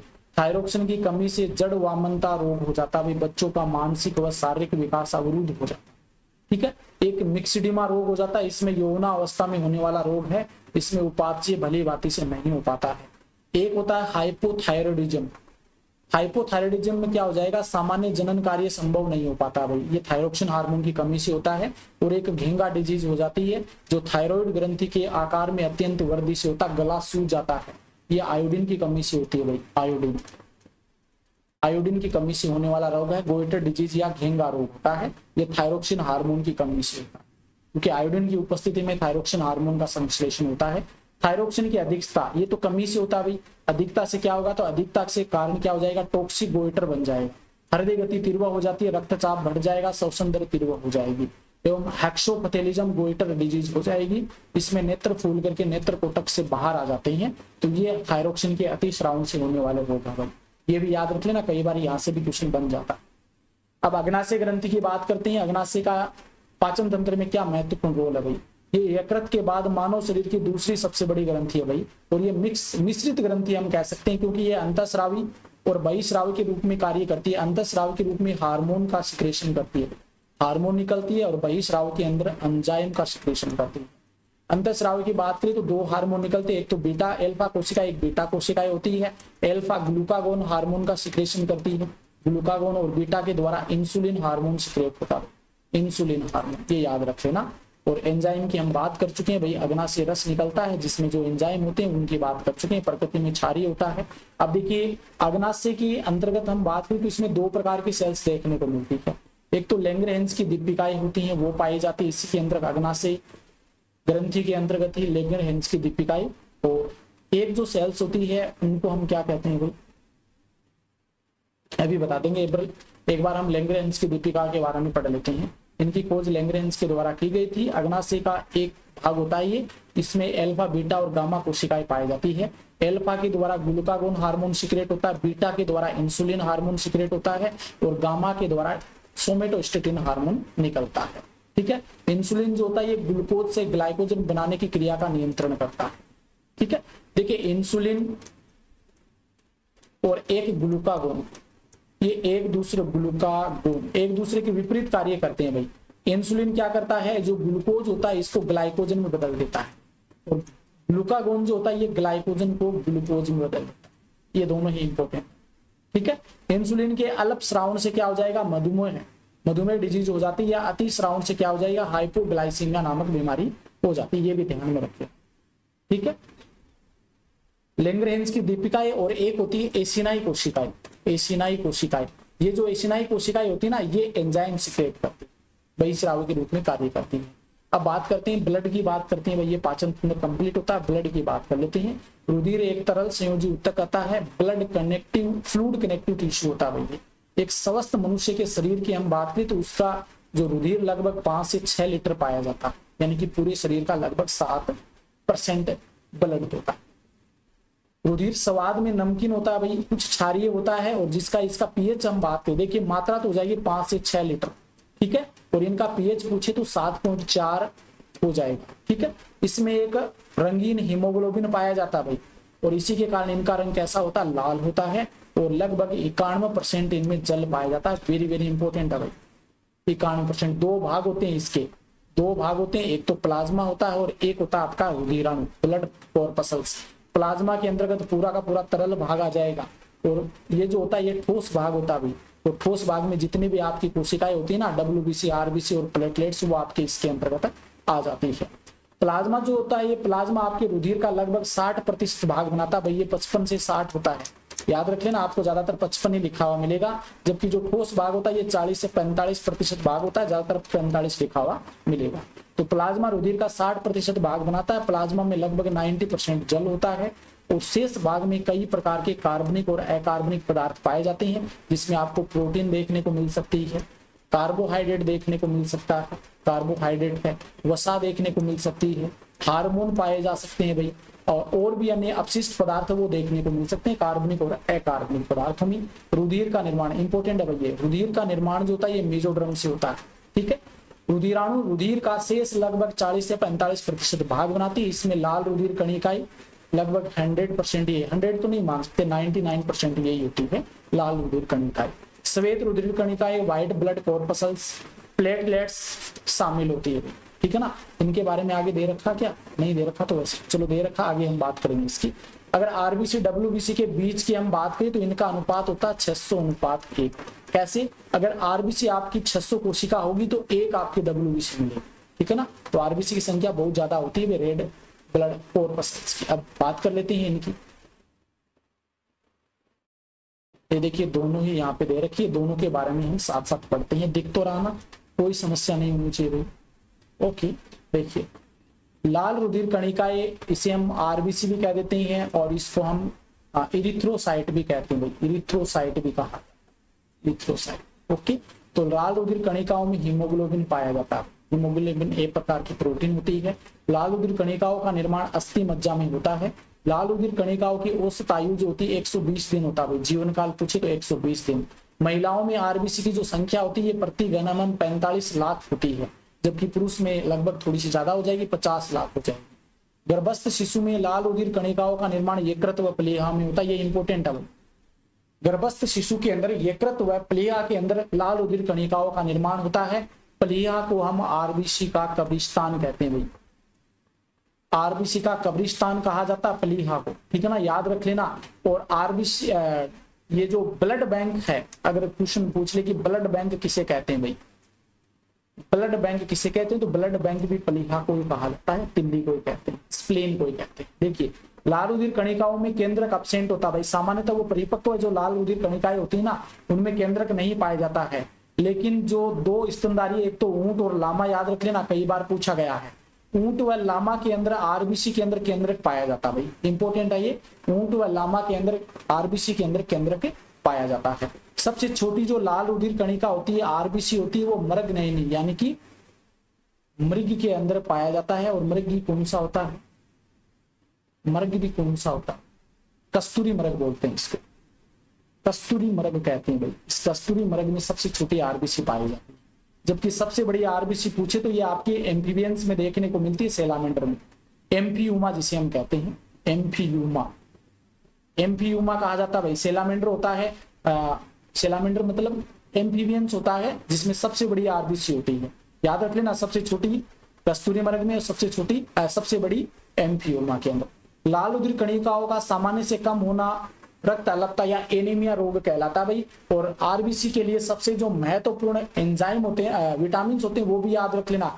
एक तो आपका विटामिन हो जाएगा B9 याद रख लेना, फोलिक एसिड, और एक याद रख लेना B12। ये दोनों याद रख लेना भाई, इनके परिपक्वता और निर्माण के लिए रिस्पॉन्सिबल विटामिन होते हैं। ठीक है, आगे हम श्वेत रुधिर कणिकाओं की बात कर लेते हैं, व्हाइट ब्लड कॉर्पसल्स की। इसको हम ल्यूकोप्लास्ट कहते हैं भाई, ल्यूकोप्लास्ट कहा जाता है।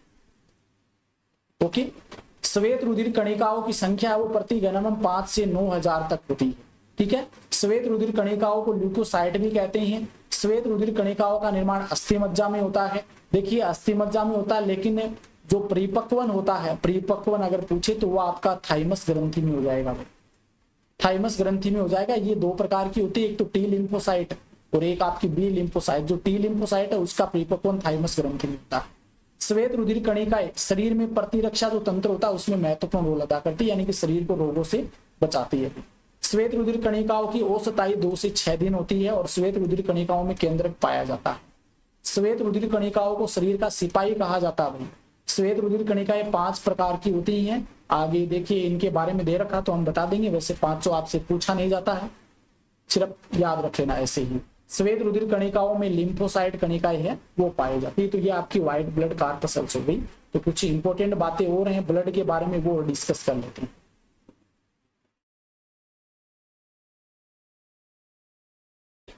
देखिए तरल भाग में, जो तरल भाग प्लाज्मा होता है ना, तरल भाग, उसके अंदर हम बात करें तो उसमें 6 से 8% प्रोटीन पाई जाती है। और प्रोटीन की हम बात करें तो इसमें सर्वाधिक एल्बुमिन प्रोटीन देखने को मिलती है। आगे देखिए हीमोग्लोबिन प्रमुख विशेषता क्या होती है हीमोग्लोबिन की, कि ये ऑक्सीजन को क्या करता है, जोड़ता है, और जोड़ करके ये लाल रंग है ऑक्सी हीमोग्लोबिन बनाता है। वैसे बैंगनी कलर का होता है ये, लेकिन अगर HB जो होता है ये ऑक्सीजन के साथ जुड़ करके HbO2 बना लेता है, ऑक्सी हीमोग्लोबिन बना लेता है, जिससे क्या होता है, लाल रंग हो जाता है आरबीसी का। और ये एक अस्थायी यौगिक होता है, ये कोशिकाओं में जाकर के ऑक्सीजन को छोड़ देता है। रुधिर के प्रति घन mm में लगभग 50 लाख लाल रुधिर कणिकाएं पाई जाती है, आरबीसी होती है।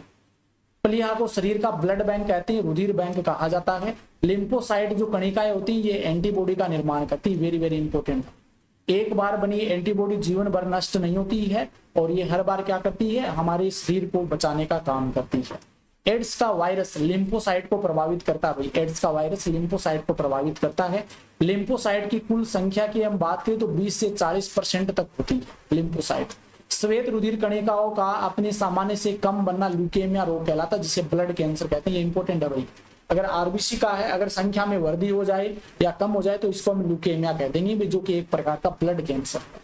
रुधिर प्लेटलेट्स को हम थ्रोम्बोसाइट कहते हैं भाई, थ्रोम्बोसाइट कहा जाता है या पट्टिकाणु कह देते हैं इनको।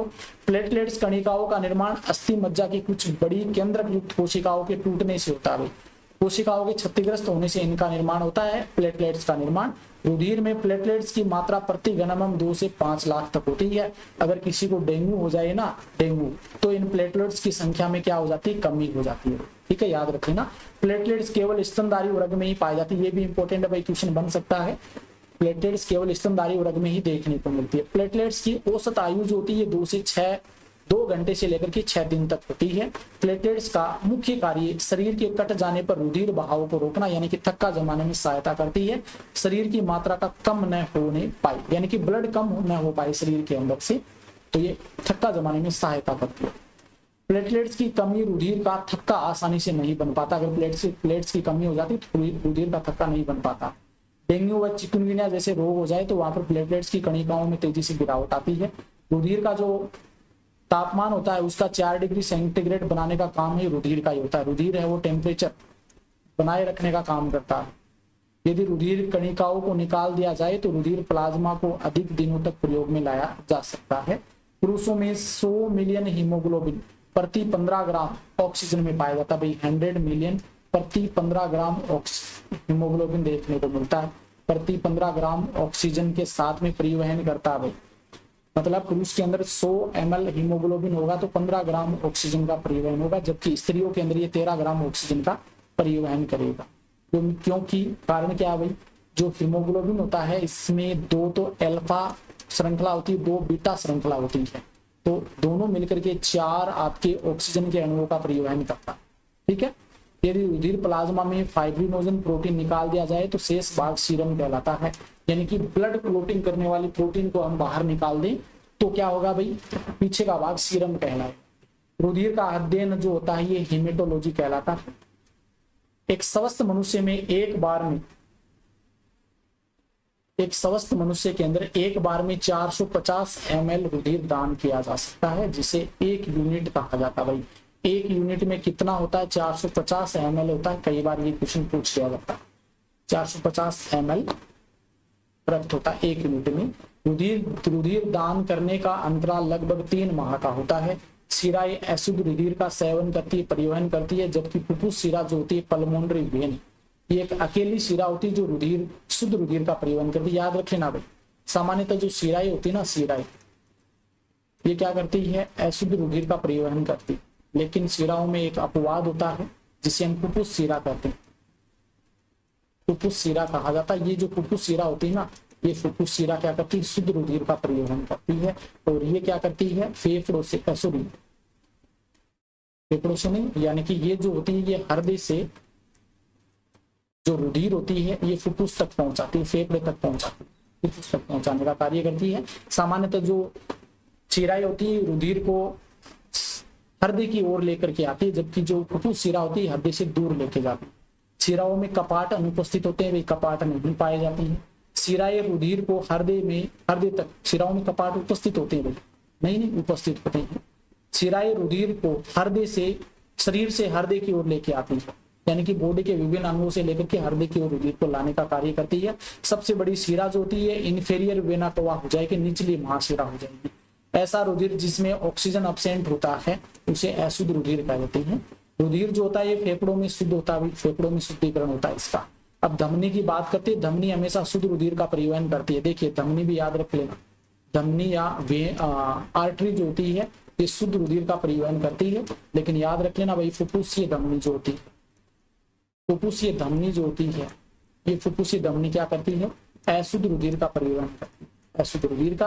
और ये क्या करती है भाई, सामान्यतः जो धमनियां होती है रुधिर को हृदय से दूर ले जाने का कार्य करती है, जबकि ये आपकी फेफड़ों से हृदय में रुधिर लेकर के आती है। ठीक है, तो फुफ्फुस धमनी केवल अकेली ऐसी धमनी होती है जो ऐसी रुधिर का परिवहन करती है।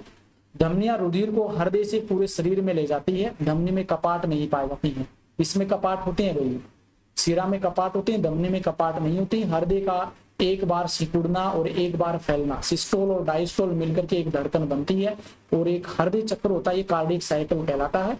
एक कार्डियक साइकिल में एक सिस्टोल और एक डायस्टोल होता है, याद रखना। एक स्वस्थ मनुष्य के हृदय 1 मिनट में 72 से 75 बार धड़कता है। स्वस्थ मनुष्य के एक स्वस्थ मनुष्य में रुधिर का जो दाब होता है 120/80 mmHg होता है। ठीक है ना, ये भी याद रख लेना, कई बार ये भी पूछा जाता है। रुधिर दाब मापने के लिए स्फिग्नोमेनोमीटर यंत्र को काम में लिया जाता है। स्तनधारियों में सर्वाधिक हृदय की धड़कन चुईया की होती है, जिसकी 150 से 200 बार प्रति मिनट होती है। ठीक है, याद रख लेना भाई, ये इंपॉर्टेंट फैक्ट है जहां से क्वेश्चन बनता है। आगे देखिए,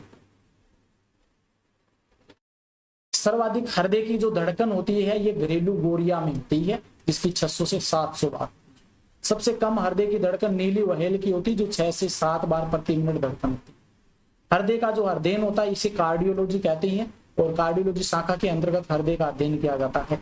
विलियम हार्वे को रक्त परिसंचरण तंत्र का जनक कहा जाता है।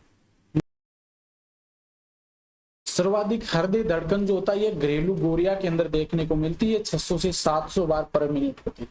जबकि सबसे कम हृदय की धड़कन ये नीली व्हेल में पाई जाती है, जो कि एक स्तनधारी है, और इसमें 6 से 7 बार पर मिनट होती है। आगे देखिए, हृदय का जो अध्ययन है इसको हम कार्डियोलॉजी कहते हैं, क्योंकि हृदय को कार्डिया कहा जाता है और इसी के अकॉर्डिंग कार्डियो बन गया। कार्डियोलॉजी के अंतर्गत हृदय का अध्ययन किया जाता है। विलियम हार्वे बहुत ही ज्यादा महत्वपूर्ण है भाई, कई बार पूछा गया है। विलियम हार्वे को रक्त परिसंचरण तंत्र का जनक कहा जाता है भाई। सबसे पहले विलियम हार्वे ने घोड़े के अंदर रक्त परिसंचरण तंत्र की पता लगाया था भाई। तो रक्त परिसंचरण तंत्र का जनक है वो कहा जाता है विलियम हार्वे को। हृदय की पेशियों की गतिविधि को जानने के लिए इलेक्ट्रोकार्डियोग्राम ईसीजी नामक चित्र का सहारा लिया जाता है। आप सभी को सुना कई बार ईसीजी करते हैं भाई, और ईसीजी में आपने देखा होगा हृदय की इस प्रकार से ये ऐसे एक ग्राफ सा चलता रहता है मशीन के अंदर, आपने हॉस्पिटल में देखा होगा। तो वो आपकी ईसीजी हृदय की जांच की जाती है। ईसीजी में सूचनाएं जो होती है ग्राफ के रूप में प्राप्त होती है।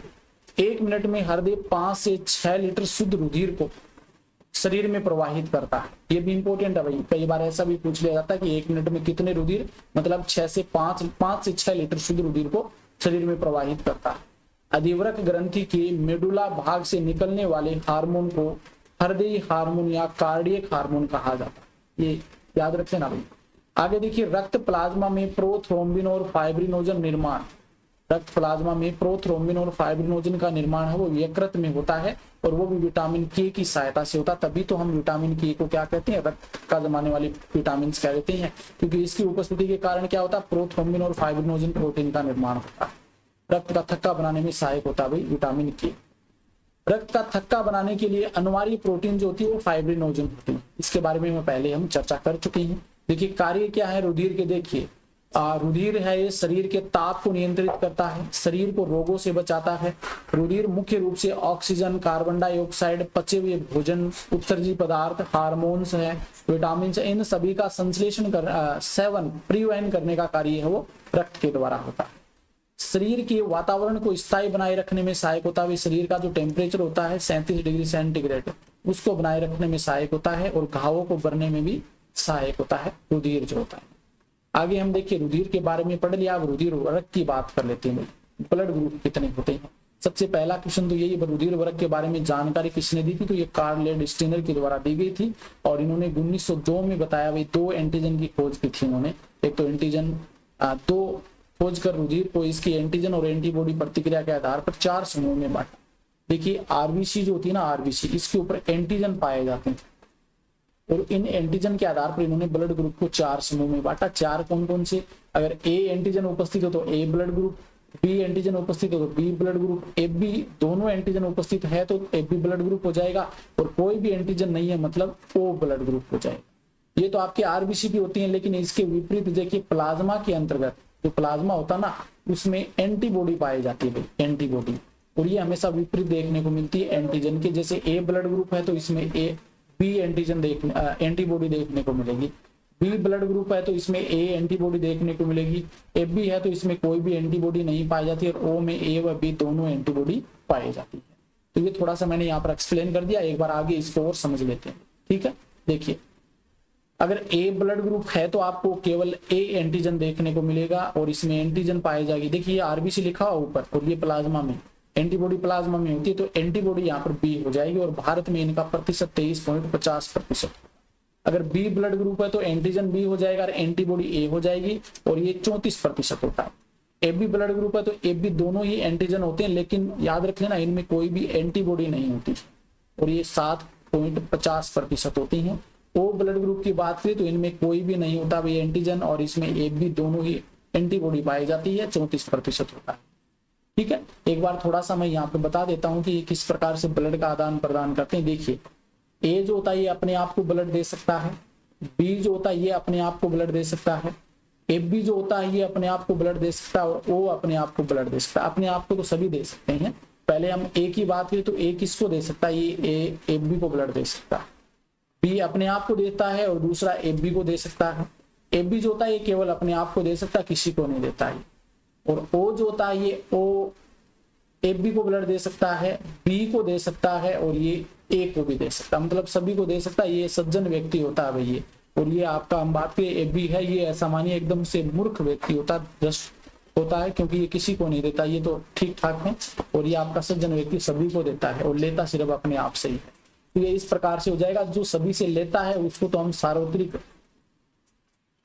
ग्राही कह देंगे भाई। ठीक है, तो जो सबको देता है उसे सार्वत्रिक दाता कह देंगे, सार्वत्रिक दाता कह देंगे। ठीक है ना, ये ध्यान में रखें। आगे देखिए, मनुष्य के रक्तों की भिन्नता का मुख्य कारण जो होता है वो लाल रुधिर कणिकाओं पर पाए जाने वाली ग्लाइकोप्रोटीन होती है। इसको हम एंटीजन कह देते हैं। और एंटीजन दो प्रकार की होती है, एंटीजन ए और एंटीजन बी, इनकी हम बात कर चुकी हैं। किसी एंटीजन के विपरीत एक प्रकार की प्रोटीन रुधिर प्लाज्मा में पाई जाती है और उसको हम एंटीबॉडी कहते हैं। भाई क्वेश्चन बन सकता है कि एंटीजन कहाँ होती है, आरबीसी में, और एंटीबॉडी कहाँ होती है, ये होती है प्लाज्मा के। ये भी दो प्रकार की होती है, एंटीबॉडी ए और एंटीबॉडी बी। आगे देखिए,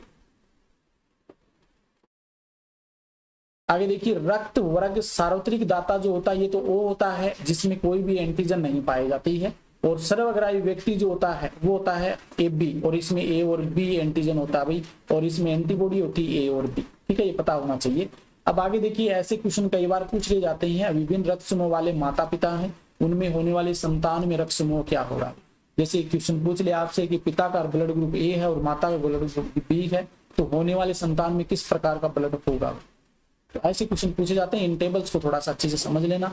माता पिता का रक्त समूह दे रखा है, इधर बच्चों की संभावित रक्त समूह है, बच्चों में संभावित रक्त समूह, और यहाँ पर बच्चों में असंभावित जो नहीं हो सकता वो दे रखा है।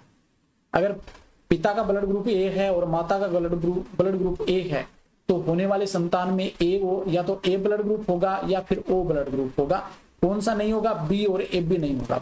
ठीक है, अगर माता का ब्लड ग्रुप पिता का ब्लड ग्रुप ए है और माता का ब्लड ग्रुप बी है, तब सभी ब्लड ग्रुप होंगे भाई। ओ भी हो सकता है, ए भी हो सकता है, बी भी हो सकता है और ए बी भी हो सकता है।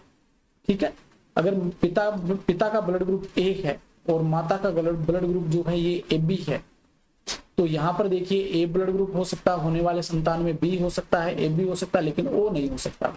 ठीक है, पिता का ब्लड ग्रुप जो होता है ये ए होता है, माता का ब्लड ग्रुप ओ दे रखा है, तो यहाँ पर होने वाले संतान में ए ब्लड ग्रुप होगा, ओ ब्लड ग्रुप हो सकता है, कौन सा नहीं हो सकता, बी और ए भी नहीं हो सकता।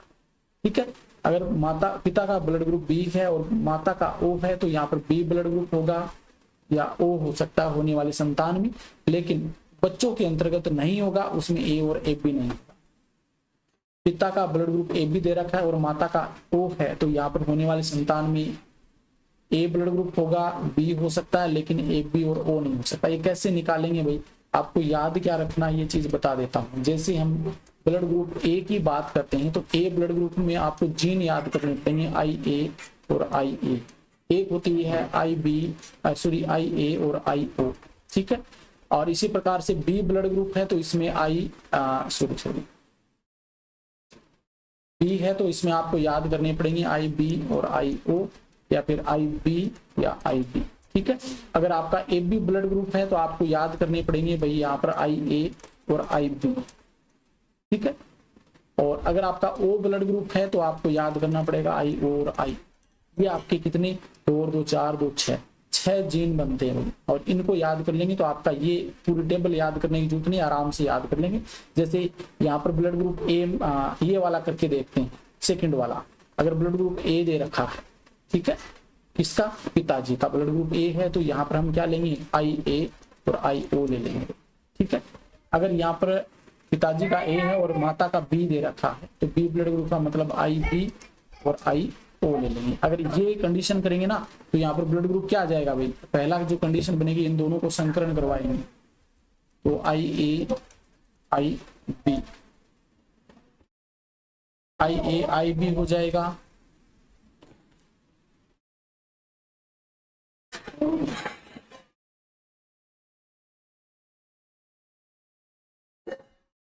आई ए आई बी हो जाएगा, और इसका हम इसके साथ में करेंगे आगे, तो आई ए आई ओ हो जाएगा, और इसका इसके साथ में करेंगे तो ये थोड़ा सा देखिए,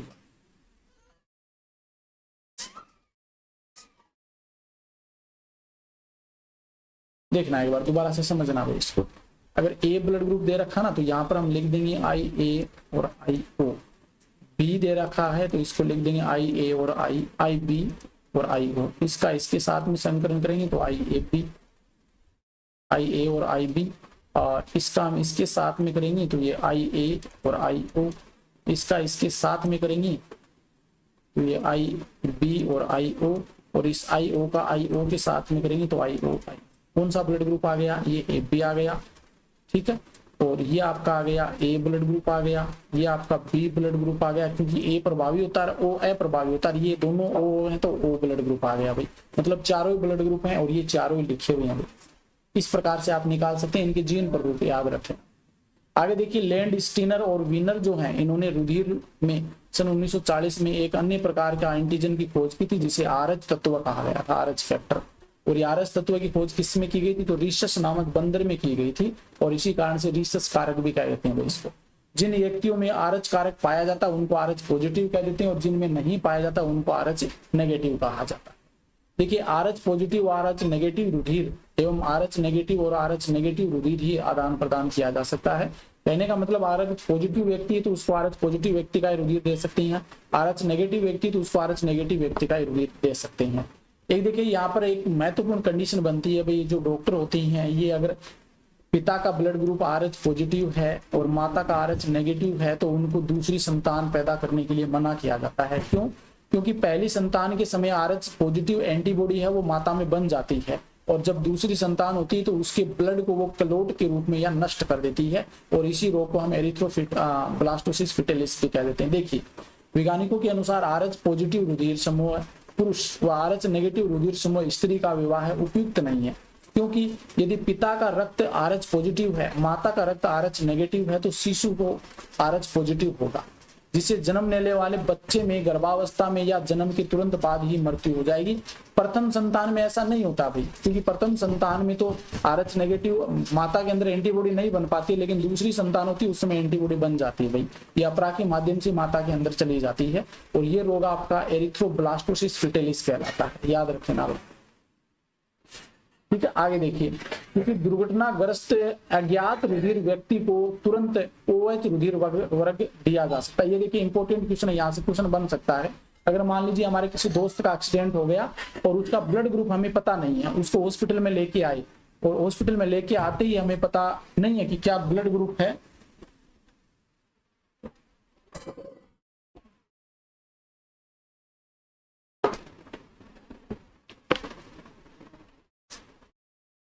किसी दुर्घटनाग्रस्त व्यक्ति है उसको हमने हॉस्पिटल में लेके आए, हॉस्पिटल में लेके आते ही पता चला कि उसका ब्लड ग्रुप हमें पता नहीं है, ब्लड ग्रुप नहीं पता है, लेकिन हम क्या करें, उसको ब्लड तुरंत चाहिए तो हम उसको केवल OH RH नेगेटिव ब्लड ही दे सकते हैं। ये इंपॉर्टेंट है, यहाँ से क्वेश्चन बन सकता है।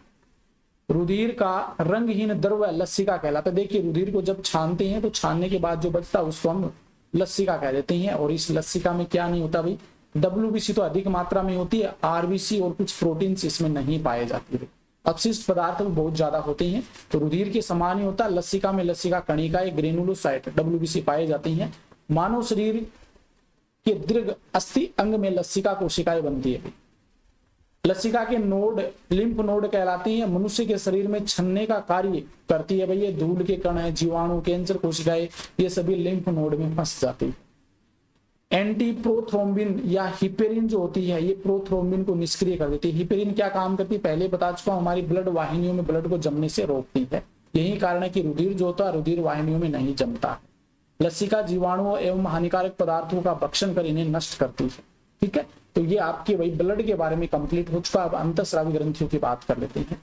अंतःस्रावी ग्रंथियां यानी कि एंडोक्राइन ग्लैंड्स, ग्रंथियों के मुख्य रूप जो होते हैं ये मुख्य रूप से हम 3 प्रकार की होती है। बहिःस्रावी ग्रंथियां जो केवल एंजाइम का सिक्रेशन करती है और इनमें नलिकाएं उपस्थित होती है। बहिःस्रावी ग्रंथियां नलिका युक्त होती है, नलिका युक्त होती है, याद रख लेना। एक होती है अंतःस्रावी ग्रंथि, इनमें मुख्य रूप से हार्मोन सिक्रेट होते हैं भाई, सिक्रेट होने वाले पदार्थ हार्मोन कहलाते हैं और इनमें नलिका नहीं पाई जाती है। और मिश्रित ग्रंथि वो होती है जो बहिःस्रावी अंतःस्रावी दोनों के रूप में कार्य करती है, मतलब एंजाइम का सिक्रेशन भी करती है और हार्मोन का सिक्रेशन भी करती है। ऐसी ग्रंथियां जिनके द्वारा स्रावित स्राव को शरीर के विभिन्न अंगों तक पहुंचाने के लिए वाहिकाएं होती है, जैसे दूध ग्रंथि, स्वेद ग्रंथि, लार ग्रंथि, श्लेष्म ग्रंथि, अश्रु ग्रंथि। ये सभी आपके किसके उदाहरण है भाई, एक्सोक्राइन ग्लैंड्स के उदाहरण है, ये बाह्यस्रावी ग्रंथि के उदाहरण है। ठीक है, इनमें एंजाइम है या अन्य पदार्थों का स्राव होता है। ऐसी ग्रंथियां जिसमें स्रावित स्राव जो होता है वो हार्मोन कहलाता है और ये रक्त प्लाज्मा के द्वारा शरीर के विभिन्न भागों तक पहुंचाया जाता है और ये अंतःस्रावी ग्रंथि कहलाती है भाई। जैसे पीयूष ग्रंथि, अवटु ग्रंथि, अधिवरक ग्रंथि, थाइमस ग्रंथि, पीनियल ग्रंथि, ये इसी के अंतर्गत आती है। कुछ ग्रंथियां देखिए कुछ ग्रंथियां अंतःस्रावी और बहिःस्रावी दोनों के रूप में कार्य करती है, इनको हम मिश्रित ग्रंथि कहते हैं। इसका उदाहरण आप याद रख लेना भाई, अग्नाशय ग्रंथि, क्योंकि इसमें एंजाइम भी सिक्रेट होते हैं और हार्मोन भी सिक्रेट किए जाते हैं। इनमें एंजाइम और हार्मोन दोनों का स्रावन होता है। शरीर के विभिन्न भागों में अंतःस्राव के अंतर्गत विशेष प्रकार की ग्रंथियां पाई जाती है और जो विशेष प्रकार के हार्मोन्स का सिक्रेशन करती है। जैसे यहाँ पर बहिःस्रावी ग्रंथियों के विपरीत अंतःस्रावी ग्रंथियां जो होती है वाहिनी विहीन होती है, डक्टलेस होती है। अंतःस्रावी में वाहिनियां नहीं पाई जाती है भाई, क्योंकि इनमें उत्पादित जो स्राव होता है ये ग्रंथि से नलिका द्वारा नहीं अपितु कोशिका के सीधे रक्त प्रवाह द्वारा मिल जाता है। ठीक है। हार्मोन मुख्यतः अमीनो अम्ल, केटेकोलेमिन या स्टेरॉइड या प्रोटीन प्रकृति के हो सकते हैं। ये भी क्वेश्चन इंपॉर्टेंट है भाई। साथ ही ये क्या काम करती हैं, वृद्धि और विकास में, सुरक्षा, आचरण, लैंगिक लक्षणों व जनन आदि का नियंत्रण करने में, आंतरिक बाह्य परिवर्तनों की दशाओं में, शरीर के अंत वातावरण को अक्षुण्ण बनाए रखने के लिए महत्वपूर्ण भूमिका निभाते हैं जितने भी हार्मोन्स होते हैं। मानव शरीर के विभिन्न भागों में अवस्थित अंतःस्रावी ग्रंथियां, उनके स्थान, स्राव और शरीर पर उनके सामान्य प्रभाव का विवरण निम्न प्रकार दिया गया। इनके अंतःस्राव की ग्रंथियों की बात करते हैं भाई, कौन कौन सी ग्रंथियां होती है। सबसे पहली ग्रंथि आती है पीयूष ग्रंथि यानी कि पिट्यूटरी ग्लैंड्स। यह कपाल के अग्रपाली में जन्नुक अस्थि में मस्तिष्क के आधार पर हाइपोथैलेमस के नीचे लटकी हुई पाई जाती है भाई। देखिए हम बात करें तो इस प्रकार की एक होती है और इसमें इस प्रकार से लटकी हुई पाई जाती है और इसमें दो पालियां होती है, दो पालियां, ये अग्रपाली ये पश्च पाली होती है पीयूष ग्रंथि की हम बात करें। और ये जो खांच बनती है ना इसको हम स्पेनोइड अस्थि कह देते हैं, ये जो अस्थि होती है।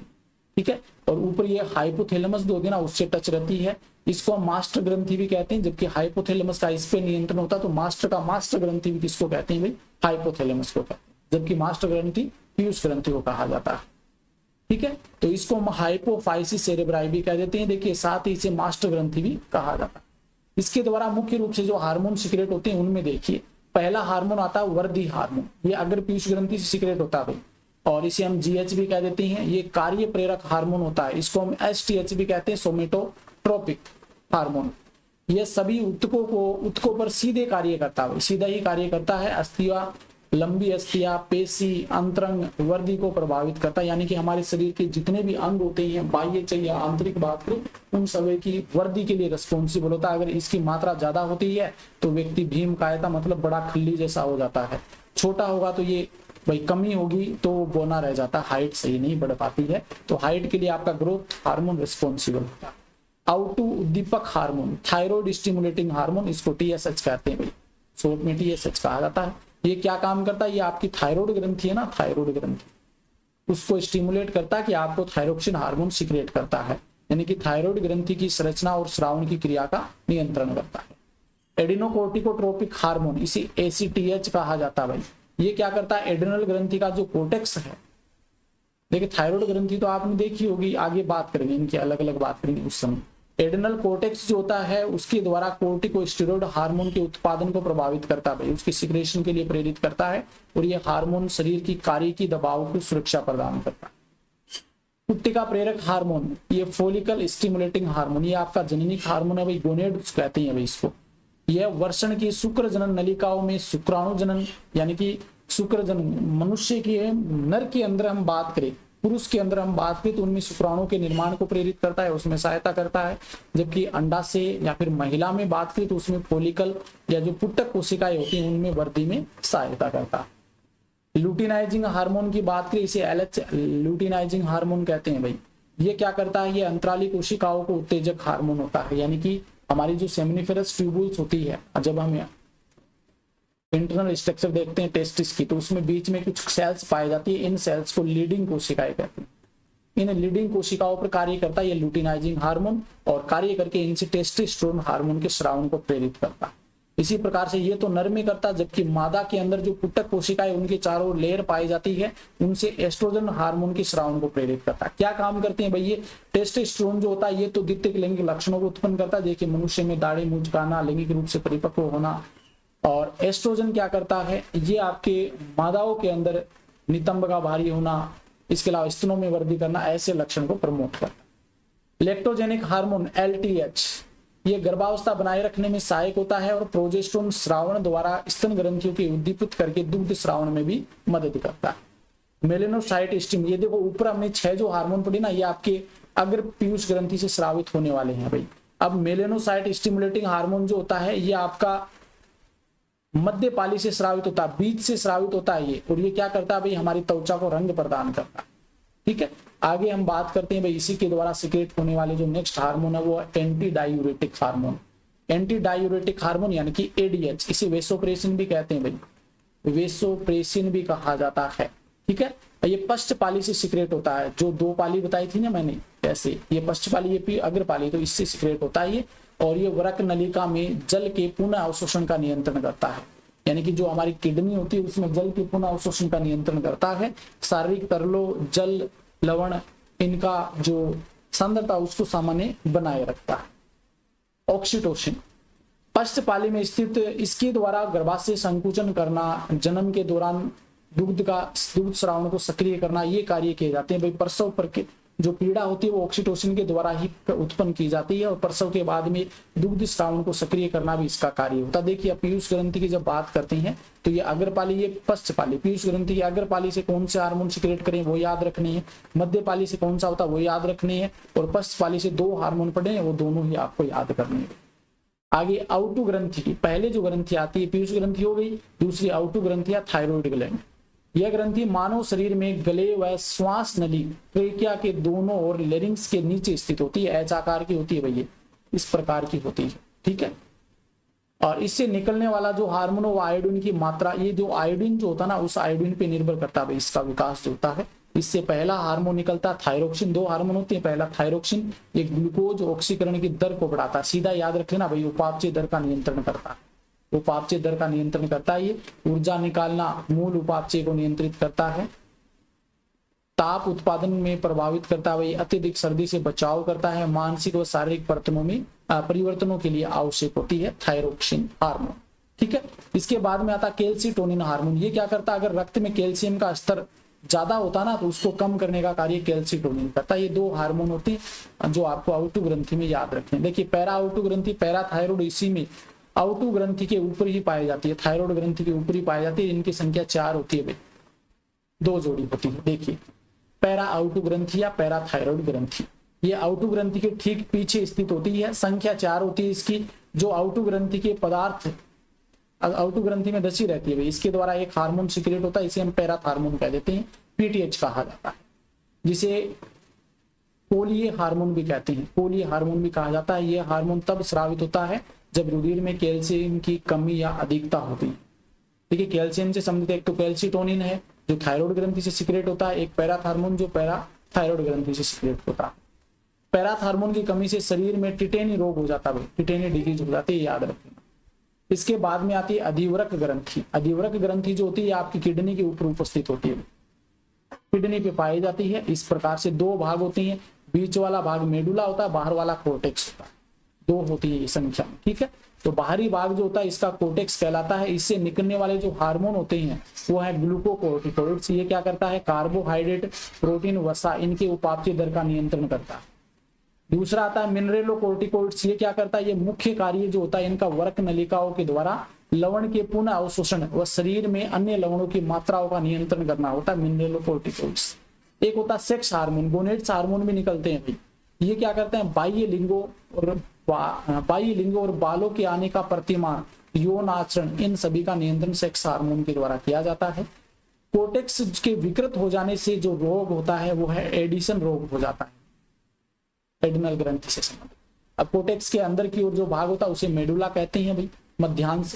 इसके द्वारा 2 हार्मोन सिक्रेट होते हैं, एपिनेफ्रिन और नोर एपिनेफ्रिन। इसे हम एड्रेनलिन और नोर एड्रेनलिन भी कह देते हैं भाई। ये प्रकृति में अमीनो अम्ल होते हैं और हार्मोन जो होते हैं समान रूप से हृदय पेशियों में उत्तेजनशीलता व संकुचनशीलता उत्पन्न करते हैं। देखिए जब हमारे सामने कोई विपरीत कंडीशन आ जाती है तो उस विपरीत कंडीशन के लिए हमारी बॉडी को तैयार करने का काम ये दोनों ही हार्मोन करते हैं। जैसे एग्जांपल के लिए हम जंगल से जा रहे हैं, सामने हमारे शेर आ गया, तो शेर आते ही हमारे पास 3 कंडीशन होती है। इसका इसको 3F ग्लैंड भी कह देते हैं भाई, 3F ग्लैंड भी कह देते हैं किसको, एड्रिनल ग्लैंड्स को। ऐसी 3 कंडीशन होती है। एक तो होता है फ्लाइट, फ्लाइट यानी कि उसको देख करके भाग जाना। एक होता है फ्राइट, फ्राइट मतलब डर गए हम उसको देख करके, और एक होता है फाइट मतलब उसका हम सामना करते हैं, उसके साथ लड़ते हैं। तो ये 3 कंडीशन हो जाएगी, वे 3 एफिलेंट्स कह देते हैं। और ये तीनों कंडीशन आपातकालीन परिस्थिति में होती है, तब इसको आपातकालीन हार्मोन भी कह देते हैं भाई, ठीक है। और ये तभी लिखा हुआ भाई देखिए, लड़ो और उड़ो हार्मोन भी कहा जाता है, fight and flight hormone. Adrenal से स्रावित होने वाले हार्मोन को लड़ो उड़ो हार्मोन भी कहते हैं। अब आती है जनन ग्रंथियां। इसमें देखिए निम्न, एक तो अंडाशय होती है, एक वर्षण होता है। अंडाशय ये मादा में और वर्षण होता है ये नर के अंदर देखने को मिलती है। अंडाशय जो होता है, ये अंडाशय के द्वारा हार्मोन सिक्रेट होता है। एक तो एस्ट्रोजन होता है जो अंडवाहिनी के परिवर्तन को पूर्ण करता है और ये द्वितीयक लैंगिक लक्षण उत्पन्न करता है मादा के अंदर। एक होता है प्रोजेस्टेरोन, ये प्रेगनेंसी को बनाए रखता है भाई, स्तन वृद्धि में सहायता करता है। एक रिलैक्सेशन होता है, जब प्रसव हो जाता है, प्रसव के बाद में जो वापस उस जो आपका सिम्फाइसिस होता है, प्यूबिक सिम्फाइसिस, उसको पुनः उसी स्थिति में लाने का कार्य रिलैक्सिंग करता है, ठीक है। अपरा अंडाशय गर्भाशय व अपरा उपस्थित होते हैं गर्भाशय के अंदर, उनके द्वारा जो प्यूबिक सिम्फाइसिस है उनको मुलायम बनाए रखता है, गिरवा को चौड़ा करता है, जिससे कि बच्चा सरलता से पैदा हो जाए। वर्षण की बात करें तो वर्षण से टेस्टोस्टेरोन हार्मोन सिक्रेट होता है। ये पुरुषों के अंदर द्वितीयक लैंगिक लक्षणों को उत्पन्न करता है, जिसमें आवाज भारी होना, दाढ़ी मुचकाना, नितंब सीना चौड़ा होना, लैंगिक रूप से परिपक्व होना, ये कुछ लक्षण इसमें आते हैं। अब ये तो आपका हो गया भाई ग्रंथियां। अब नेक्स्ट हमारा टॉपिक आता है मनुष्य का कंकाल तंत्र, ह्यूमन स्केलेटल सिस्टम। इसमें क्या होता है, कंकाल तंत्र हमारी जो हड्डियों का ढांचा होता है ना हमारे शरीर का, उसके बारे में देखते हैं भाई। 2 प्रकार का होता है, बाह्य कंकाल एक्सोस्केलेटन और अंतः कंकाल। देखिए इसकी जब स्ट्रक्चर देखते हैं, ये जो बीच वाला होता है ना, बीच वाला, इसको हम अक्षीय कंकाल कहते हैं भाई, अक्षीय कंकाल स्केलेटन कहा जाता है। और ये हाथ पैर जो होती हैं, ये आपका अपेंडिकुलर स्केलेटन कहलाता है, ठीक है। देखिए बाह्य कंकाल में मनुष्य के बाल, रोम और नाखून आते हैं। बाह्य कंकाल में बाल, रोम और नाखून आते हैं, जबकि अंतः कंकाल में शरीर के भीतर जो हड्डियों के बना हुआ जो पिंजरा होता है वो काम आता है। एक वयस्क मनुष्य में हड्डियों की संख्या है वो 206 होती है, ये पूछ ली जाती है भाई कई बार। वयस्क मनुष्य में 206 होती है हड्डियों की संख्या, और शिशुओं के अंदर 270 होती है, ये याद रखें, 213 नहीं होती। अंतः कंकाल जो होता है मुख्य रूप से 2 भागों में बटा होता है। 2 भाग कौन से होते हैं, एक तो अक्षीय कंकाल जो बीच वाला रीढ़ की हड्डी और मस्तिष्क का निर्माण करता है, जिसे हम अक्षीय कंकाल कहते हैं। एक होता है उपांगीय कंकाल अपेंडिकुलर स्केलेटन। पहले हम अक्षीय कंकाल के बारे में पढ़ लेते हैं भाई। अक्षीय कंकाल जो होता है हमारे शरीर को सीधा खड़ा रखता है भाई, सीधा खड़ा रखने वाला पंजर होता है ये। और अक्षीय कंकाल के अंतर्गत जो हड्डियां आती है, खोपड़ी की जितनी भी हड्डियां वो आती है, वक्ष के अंदर जो हड्डियां होती है वो आती है, और कशेरुक दंड हमारी रीढ़ की हड्डी जो होती है उसके अंदर जो हड्डियां होती है वो इसके अंतर्गत शामिल करती है। टोटल जो अस्थियां होती है वो भाई 80 होती है। अगर बच्चों में बात करें तो वो 87 मिल जाएगी। 80 अस्थियां होती है टोटल आपके अक्षीय कंकाल में। तो अक्षीय कंकाल की हड्डियों का वितरण किस प्रकार से होता है, किस प्रकार की होती है वे देख लेते हैं। अस्थि कंकाल में हमारा कपाल जो होता है, कपाल में 8 हड्डियां होती है। कपाल के अंदर 8 हड्डियां पाई जाती है। कपाल के अंदर 8 हड्डियां पाई जाती है। सामान्यतः इनके नाम नहीं पूछता, लेकिन फिर भी आप याद रखें ना भाई इनके नाम।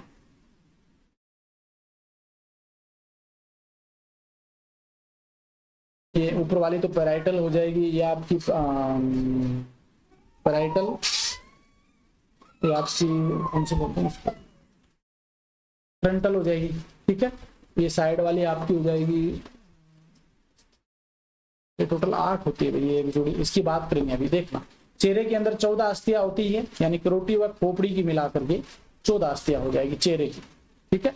और कर्ण अस्थियां 6 हो जाएगी, एक कान में 3 होती है, दूसरे कान में 3 होती है। इन सभी की बात कर रखी है भाई, आगे हम बात करेंगे, ठीक है ना। एक कान में 3 होती है, दूसरे कान में 3, टोटल 6 होती है। एक आपकी यहाँ पर हड्डी पाई जाती है जो कि मुक्त रूप से होती है, जिसे हम हायोड बोन कह देते हैं। कशेरुका की बात करें तो 26, हमारे कशेरुकों की हम बात करें तो पीछे की ओर 26 अस्थियां आपस में जुड़ी होती है, जबकि शिशुओं की बात करें उनमें 33 अस्थियां होती है।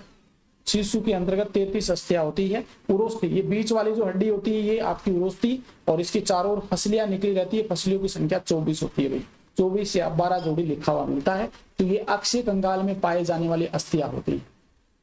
आंतरिक कंकाल की देखिए, इस ये जो मेरा लेक्चर लेने का मतलब है आपका लास्ट में रिविजन करना, ठीक है ना। अगर समझाने की बात आती तो मैं स्ट्रक्चर बताता और एक बहुत लंबी क्लास हो जाती, एक ही टॉपिक कंप्लीट होता हमारा।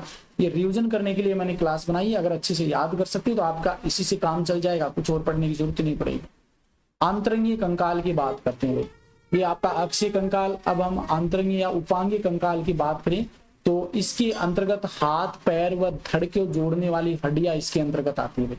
ये वाली हड्डियां है जिसे हम मेखला कहते हैं ना, श्रोणी मेखला, अंश मेखला, वो इसके अंतर्गत आती है। हाथ पैर की अस्थि आती है और आंतरिक कंकाल की टोटल मिलाकर के 126 अस्थियां होती है।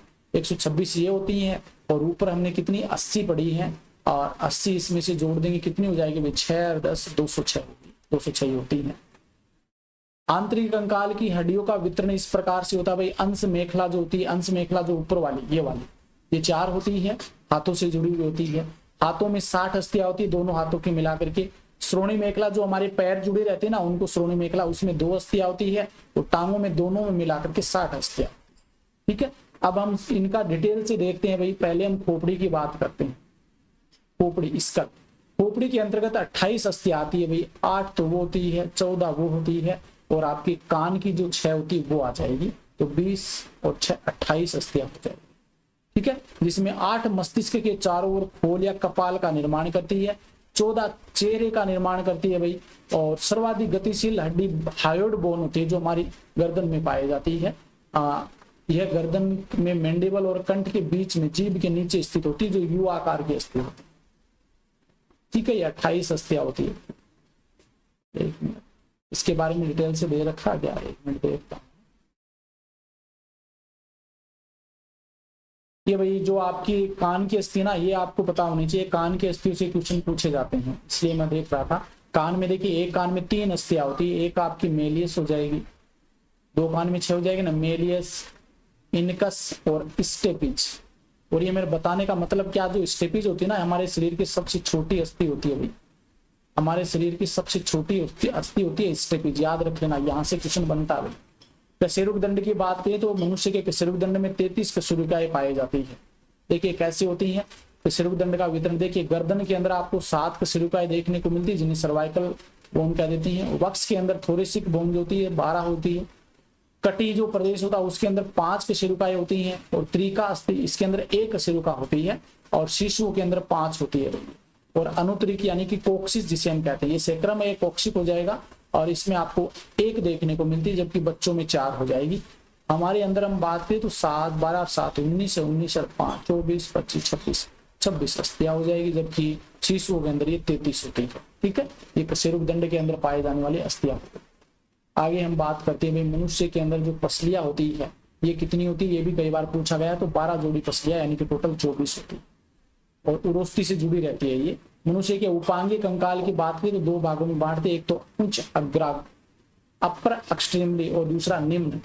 तो उच्च जो अंग होते हैं उसके अंदर 64 हड्डियां होती है भाई, जिसका विवरण इस प्रकार है। देखिए अंश मेखला जो होती है, अंश मेखला में 2 अस्थियां होती है, एक तो आपकी स्केपुला हो जाएगी, ये ऊपर वाली जो निकली हुई स्केपुला, ठीक है ना, और ये टोटल मिलाकर के 4 होती है। दोनों हाथों में हम बात करें, दोनों हाथों में 2 स्केपुला हो जाएगी, ठीक है ना, और 2 एक आपकी बोन होती है, उनको हम क्या बोलते हैं भाई, इसका नाम थोड़ा सा ध्यान में। तो 4 अस्थियां होती है आपके अंश मेखला। हाथ के अंदर ये वाली जो अस्थि होती है ना, इसको ह्यूमरस कहते हैं भाई। हाथ के अंदर देखिए, हाथ की जो ये वाली अस्थि होती है इसको ह्यूमरस कहते हैं। ये आपकी कंधा जो होता है, कंधे से निकलती है, ये ह्यूमरस कहलाती है, ह्यूमरस। दोनों हाथों में 2 हो जाएगी, तो 2 लिखा हुआ है। इसके बाद में देखिए यहाँ पर 2 अस्थियां होती है भाई, 2 जुड़ी रहती है आपस में, इनको हम रेडियस अल्ना कहते हैं। रेडियस और अल्ना कहा जाता है, यानी कि रेडियस 2 हो जाएगी, अल्ना 2, टोटल 4 हो जाएंगे, हिंदी में प्रवाह कह देते हैं। आगे आपकी कलाई आती है, तो कलाई के अंदर टोटल मिलाकर के हम बात करें, एक में 8 अस्थि होती है, एक हाथ में, तो दोनों हाथ में कितनी हो जाएगी, 16 अस्थियां हो जाएगी कलाई के अंदर। इसके बाद में आपकी हथेली की बात करते हैं, ये आपकी हथेली हो जाएगी भाई। हथेलियों में अस्थियों की संख्या एक में 5 होती है, तो दोनों हथेलियों में 10 हो जाएगी। और ये आपकी अंगुलियां होती है, अंगुलियों की हम बात करें तो अंगुलियों में आपको टोटल 28 अस्थियां देखने को मिलती है, एक हाथ में 14 होती है, तो टोटल 28 हो जाएगी। तो ये आपके हाथ के अंदर पाए जाने वाली अस्थियां हो जाएगी। अब पैर की बात करें तो पैर में थोड़ा सा इसका थोड़ा सा डिफरेंस देखने को मिलता है, वो किस प्रकार से उसकी बात कर लेते हैं। देखिए पैर की बात करें तो पैर के अंदर आप देख सकते हैं, एक प्रकार से हमारी जो कुल्ला होता है ना, कुल्ले के अंदर, तो इसमें 1 अस्थि यहाँ होती है, 2 यहाँ पर, तो श्रोणी मेखला में 2 अस्थि होती है, और जांग के अंतर्गत ये आपकी जो अस्थि होगी ना यहाँ पर, एक इस साइड में, एक इस साइड में, ये आपका पैर होता है, इसको हम जांग या इसे हम क्या कहते हैं भाई, फीमर कह देते हैं, फीमर। सबसे बड़ी अस्थि होती है हमारे शरीर की, सबसे छोटे स्टेपेज और सबसे बड़ी फीमर हो जाएगी, ठीक है। और ये दो हो जाएंगे, एक ही और एक ही दो। इसके बाद में आगे ये भी दो हड्डियों के अंदर बटी होती है भाई, दो हड्डियों में बटी होती है। यहाँ पर एक अस्थि और पाई जाती है इसको जोड़ने के लिए, इसको हम जानु फलक कहते हैं। एक पैर में एक होती तो दोनों पैर में दो हो जाएगी, इसको हम जानु फलक या पटेला कहा जाता है भाई, अंग्रेजी में पटेला कह देते हैं। इसके बाद में ये दो अस्थियां होती है, इसको हम जंगा, यानी कि 4 हो जाएगी, दो ये, और इनको अंग्रेजी में हम बात की तो टीबिया फिबुला कहते हैं, याद रख लेना भाई, टीबिया फिबुला। एक टीबिया हो जाएगी, एक फिबुला हो जाएगी, टोटल मिलाकर के 4 हो जाएंगे भाई, 2 इस साइड में, 2 इस साइड के पैर में। अब देखिए आगे हम बात करते हैं गल्फा अस्थियां जो होती है, ये यहाँ पर जो आपका पैर का जो आगे का, एक तो ये पंजा होता है, ठीक है ना, ये पंजा होता है, पंजे में आगे अंगुलियां होती है, ये पंजा जहां से जुड़ता है इस भाग के अंदर, जैसे हम बात की जो कलाइया होती है ना, उसी प्रकार से ये यहाँ पे जोड़ने का काम करता है। इसमें 14 अस्थियां पाई जाती है भाई, 8 इसमें होती है और 8 इसमें होती है, ठीक है ना, 14 अस्थियां हो जाएगी। तलवे की हम बात करें तो तलवे में 5 इसमें हो जाएगी, 5 इसमें, तो टोटल आपकी कितनी हो जाएगी भाई, 10 अस्थियां हो जाएगी तलवे के अंदर। और अंगुलियों में 28 अस्थियां होती है भैया, 14 इसमें और 14 इसमें। तो इस प्रकार से ये अस्थियों की हमने कंप्लीट बात कर ली है भाई, किस प्रकार से अस्थियां व्यवस्थित होती है। 206 अस्थियों की हमने बात की, इनके नाम भी मैंने बता दिए हैं, ठीक है ना। इनको देखिए, अगर हाथ कलाई की अस्थियों की बात करें तो कलाई की अस्थियों को हम कार्पल कहते हैं, कलाई की अस्थियों को कार्पल कहा जाता है, ठीक है। और कलाई के आगे की अस्थियां जो होती है हमारी हथेली की अस्थियों को, हथेली की अस्थियों को मेटाकार्पल कहते हैं, मेटाकार्पल कहते हैं भाई हथेली की अस्थियों को। और अंगुलियों की अस्थियों को हम फेलेंजेज कहते हैं, फेलेंजेज कहा जाता है, ठीक है। जब हम पैर की बात करते हैं, पैर के अंदर, तो पैर के अंदर जो ये वाली अस्थियां तो मैंने बता दी, ये फीमर हो जाएगी, ये आपकी टिबिया फिबुला हो जाएगी। ये जो अस्थियां होती है इनको हम टार्सल कहते हैं भाई, टार्सल कह देते हैं ये अस्थियां। और ये आपके तलवे में अस्थियां होती है, इसको मेटाटार्सल कह देते हैं। और ये जो अंगुलियों की अस्थियां होती है इसको हम फेलेंजेज कहते हैं। ओके, यहाँ तक आपका समझ में आ गया होगा। अब कंकाल तंत्र के कार्य देख लेते हैं भाई। शरीर को निश्चित आकार प्रदान करते हैं कंकाल जो होता है, शरीर के कोमल अंगों को सुरक्षा प्रदान करते हैं। लाल उधिर कणिका यानी आरबीसी का निर्माण इनके द्वारा होता है, क्योंकि इनकी जो अस्थि मज्जा होती है उनमें क्या होता है, आरबीसी का निर्माण होता है। पेशियों को जुड़ने के लिए आधार प्रदान किया जाता है। ये आपका जो स्केलेटल सिस्टम वो कंप्लीट होता है। श्वसन तंत्र की बात करते हैं, रेस्पिरेटरी सिस्टम। तो कोशिकाओं में होने वाली समस्त ऊर्जा उत्पादन संबंधी उपचय अभिक्रियाओं को सम्मिलित रूप से कोशिकीय श्वसन कहा जाता है, ठीक है। एक तो सामान्य श्वसन करते हैं भाई, ऑक्सीजन लेते हैं और कार्बन डाइऑक्साइड छोड़ते हैं, और एक ही कोशिकीय श्वसन होता है जिससे ऊर्जा का निर्माण होता है। कोशिकीय श्वसन 2 प्रकार का होता है, एक तो अवायवीय और एक वायवीय होता है। मनुष्य के श्वसन का सर्वाधिक महत्वपूर्ण अंग जो होता है, सबसे महत्वपूर्ण, वो फेफड़ा या फुफ्फुस होता है, लंग्स होता है। सांस का एक बार लेना तथा निकालना एक श्वसन कहलाता है। और श्वसन के समय देखिए शरीर के अंदर 78% नाइट्रोजन हमारे शरीर में जाती है, लगभग 21% ऑक्सीजन हमारे शरीर में जाती है, 0.03% CO2 हमारे शरीर में जाती है, और 0.5% जलवाष्प प्रवेश करती है। जबकि निकालते क्या है भाई, 17% ऑक्सीजन हम बाहर निकालते हैं, 4% CO2 बाहर निकालते हैं, और 1% वेपर बाहर निकलता है। और जितनी नाइट्रोजन लेती है उतनी की उतनी हम नाइट्रोजन बाहर निकाल देते हैं। मतलब श्वसन में ऑक्सीजन अंदर लेते हैं, CO2 बाहर निकालते हैं, हम यही पढ़ते हैं। लेकिन इसके साथ में और भी चीजें अंदर जाती है तो वो हमने बात कर दी है। मानव शरीर नाइट्रोजन को ग्रहण नहीं करता भाई, नहीं नाइट्रोजन नहीं लेता है, जैसी लेता है वैसी की वैसी बाहर निकाल देता है। एक स्वस्थ मनुष्य में 1 मिनट में 12 से 16 बार श्वसन की क्रिया होती है भाई 1 मिनट में। अवायवीय श्वसन में ऑक्सीजन उपयुक्त नहीं होती है, काम में नहीं ली जाती है। देखिए श्वसन के लिए आवश्यक अंग कौन से होते हैं, नाक, गर्सनी, गला, स्वर यंत्र, कंठ जो होता है, श्वास नली, श्वसनिया, फेफड़े, जीभ, टॉन्सिल, प्लूरा, ये श्वसन में काम आने वाले या आवश्यक अंग होते हैं। एक स्वस्थ मनुष्य का फेफड़ा अपने भीतर लगभग 2300 ml वायु रखता है, मतलब उसके अंतर्गत जो वायु या गैस होती है वो 2300 ml की समथिंग होती है। मनुष्य श्वसन में मात्र 500 ml वायु का आदान प्रदान करता है। कहने का मतलब जो आपका फेफड़ा होता है ना, फेफड़ा, उसमें पहले से ही 2300 ml ऑक्सीजन या कह सकते हैं गैस होती है। ये क्या करता है, 500 तो लेता है ml जो गैस होता है वो 500 का ही निकाल देता है, मतलब 500 ही वायु का आदान प्रदान करता है। आगे देखिए भाई, वो अवायवीय श्वसन को शर्करा किण्वन भी कहते हैं भाई। अवायवीय श्वसन के अंतर्गत शुकर या शर्करा किण्वन भी कहते हैं। इसके द्वारा क्या निर्माण होता है भाई, अवायवीय श्वसन के प्रयोग से हम दूध को दही में बदल सकते हैं, दूध से पनीर बना सकते हैं, डबल रोटी बना सकते हैं, सिरका बना सकते हैं, बियर बना सकते हैं, केक बना सकते हैं। ये सभी अवायवीय श्वसन के ही उदाहरण हैं। फेफड़ों की संरचना किस प्रकार की होती है, मनुष्य के दो भाग होते हैं फेफड़ों में, बायां फेफड़ा और दायां फेफड़ा। दायां फेफड़ा जो होता है ये बाएं फेफड़े की अपेक्षा आकार में कुछ बड़ा होता है। ये इस प्रकार की स्ट्रक्चर होती है, ये इस प्रकार की स्ट्रक्चर होती है, ठीक है ना। फेफड़ा प्लूरा नामक एक कठोर झिल्ली के द्वारा, इसके चारों ओर एक झिल्ली पाई जाती है जिसे प्लूरल के मेम्ब्रेन कह देते हैं। मनुष्य का जो श्वसन तंत्र होता है वे सभी अंग जो श्वसन के समय महत्वपूर्ण भूमिका निभाते हैं श्वसन तंत्र कहलाते हैं। तो इसमें एक डायग्राम चित्र के द्वारा हम समझते हैं भाई। सबसे पहले जो हम बात करें तो इस प्रकार की स्ट्रक्चर बनती है, तो इस प्रकार की संरचना बनती है। यहाँ से आपका नासा छिद्र से निकलता है और ये फेफड़े होते हैं भाई। एक मिनट, डायग्राम बनाए ना थोड़ा सा समय लगता है, इसलिए मैं डायग्राम पे ज्यादा फोकस नहीं कर रहा हूँ। अलग से समझा देंगे, एक क्लास हम क्या करेंगे, एक क्वेश्चंस की क्लास और लेंगे, ऐसे ये उपस्थित होता है। तो नासा मार्ग पहला जो होता है ये नासा मार्ग, ये वाला। तो नासा मार्ग या नासिका जो होता है ये सूंघने का कार्य करता है। मनुष्य के मुख पर पाए जाने वाले दो नासा छिद्र नासिका कहलाते हैं। दोनों नासा छिद्र पीछे की ओर एक गुहा में खुलते हैं जिसे नासा गुहा कहते हैं। नासा गुहा या नेजल केविटी जो होती है नासिका के ठीक पीछे उपस्थित होती है, ये आपके नासल केविटी होता है। ओके, अब बात करते हैं गर्सनी। नासा मार्गों के बाद वायु मार्ग में गर्सनी होती है भाई। गर्सनी के अंदर प्रवेश करती है नासा मार्ग के बाद में, और गर्सनी में लगभग 13 सेंटीमीटर लंबी कीप के आकार की गुहा होती है। गर्सनी मुख्यतः दो भागों में बटी होती है, एक तो नासा गर्सनी और एक होती है मुख गर्सनी यानी ओरोफेनिक्स। नासा गर्सनी में वायु जाती है और मुख गर्सनी में हम भोजन लेते हैं, वो भोजन जाता है। गर्सनी में कंठ, ग्रास नली, कंठ गर्सनी, कंठ द्वार, हलक यानी गलेट, ये सभी इसी से संबंधित होते हैं। कॉमन मार्ग होता है भाई, एक तो डाइजेस्टिव सिस्टम और श्वसन तंत्र का कॉमन मार्ग होता है जो आपका गर्सनी होती है। वो सवर यंत्र की बात करते हैं वॉइस बॉक्स की, तो श्वसन मार्ग का वह भाग जो गर्सनी को ट्रेकिया में जोड़ता है, गर्सनी को ट्रेकिया से जोड़ने का काम करता है, वो सवर यंत्र कहलाता है। और सवर यंत्र को हम लेरिंग्स भी कहते हैं भाई, आवाज उत्पन्न करने का कार्य करता है सवर यंत्र, इसको लेरिंग्स कहा जाता है, कंठ कहते हैं। ट्रेकिया की बात करते हैं आगे। ट्रेकिया जो होता है, ट्रेकिया दो शाखाओं में बटा होता है, एक तो प्राथमिक ब्रोंक्यूल्स और एक ब्रोंकोस।